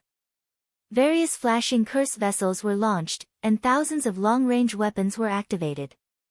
Under the command of Disregarding the Cost, the Seraphia family began the most extravagant and violent long-range attack of humans. Boom dash. In the flashing light, the reddish-brown-haired girl waved her hand again, and the sound of a horn sounded in the desert. But unlike before, this time, it was from the human side. Amidst the impassioned sound of the bugle horn, a gigantic giant suddenly appeared, brandishing his fists as he led the charge.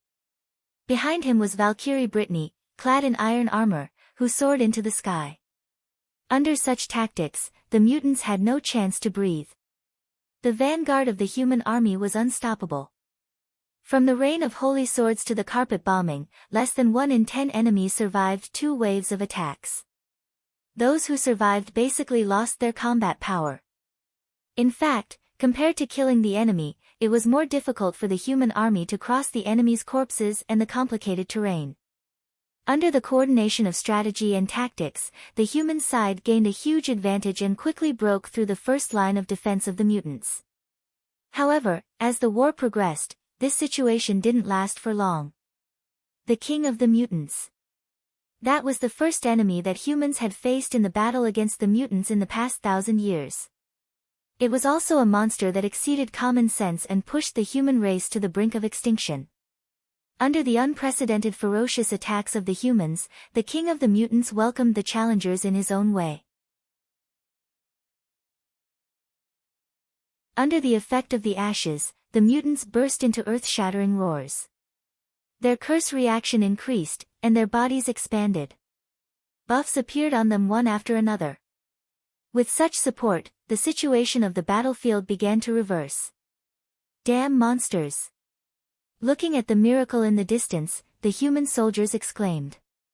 The momentum of their charge couldn't help but come to a halt.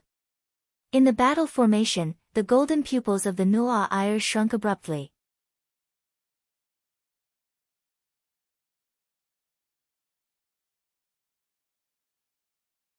Chapter 596. What is time like an arrow? What is time like a shuttle? What does it feel like to wake up after a few years? In the command room of Tucker Fortress, the blond man looked at the young man in front of him and recalled Luoya's past appearance. He had to admit that time had passed, and at the same time, he was surprised by the young man's growth. 2 years ago, Luoya hadn't broken through to Source Rank 3. He couldn't even be considered a high-level extraordinary. But now, after saving Kai-Yin, the young man had reached Source Rank 2 just like him. Wilhelmina Cornett. It wasn't that Kai-Yin didn't know this person. Before he was attacked by Fog of Concealment, and disappeared from the world, he did see the information about the Prince of the Kingdom of Knights becoming a princess. The girl in front of him should be the former Wilhelmina Cornett, but whether it was her strength or attitude, the man was puzzled. The king of a race, that was literally a king that surpassed countries and organizations. It was an existence with the highest authority and status among humans, and it should be the leader of any team. However, in the process of interacting with Luoya, Kai-Yin discovered that Wilhelmina actually listened to the young man's words. She was even vaguely like a guard, protecting the young man's safety. Kid, did you provoke a woman again? Source Rank 1. You said Nu'a Ire is outside? I see. Indeed, Source Rank 1 is an important combat power. It can even determine the rise and fall of a race, especially in this period. Cough cough. Originally, a lot of things had happened in the past 2 years, and it was very difficult to explain. Luoya didn't want to waste time explaining. On the other hand, if Kai Yin knew that this source rank 1 princess in front of him was in order to save him, he would probably be looked at strangely again. Wilhelmina didn't care much about her own matters, but it made her very uncomfortable when the person she liked was looked down on. In fact, because of the feeling of love me, love my dog, Wilhelmina hated all the bad things about Luoya. Uncle Kai Yin, actually, the target of this rescue operation is me. You were injured in order to save me, that's why you're trapped here. Hearing Luoya's words, the blonde man couldn't help but look at Wilhelmina in surprise, then his eyes were filled with confusion. Seeing this, Luoya spoke again. King of the mutants? How is that possible? After Wilhelmina's explanation, Kai Yin's surprise gradually calmed down. His face suddenly became serious, and the atmosphere around him also changed. I understand the general situation. Tell me, what do you want me to do? I see. I understand now. You're tuning in to the Blissful Bookshelf YouTube channel. We're so grateful for your support, and don't forget to subscribe to join us on this incredible journey through captivating stories. Your generosity through donations truly makes a world of difference, as it's the primary source of revenue that allows me to expand and enhance this channel for you. Thank you from the bottom of my heart for being a part of this adventure.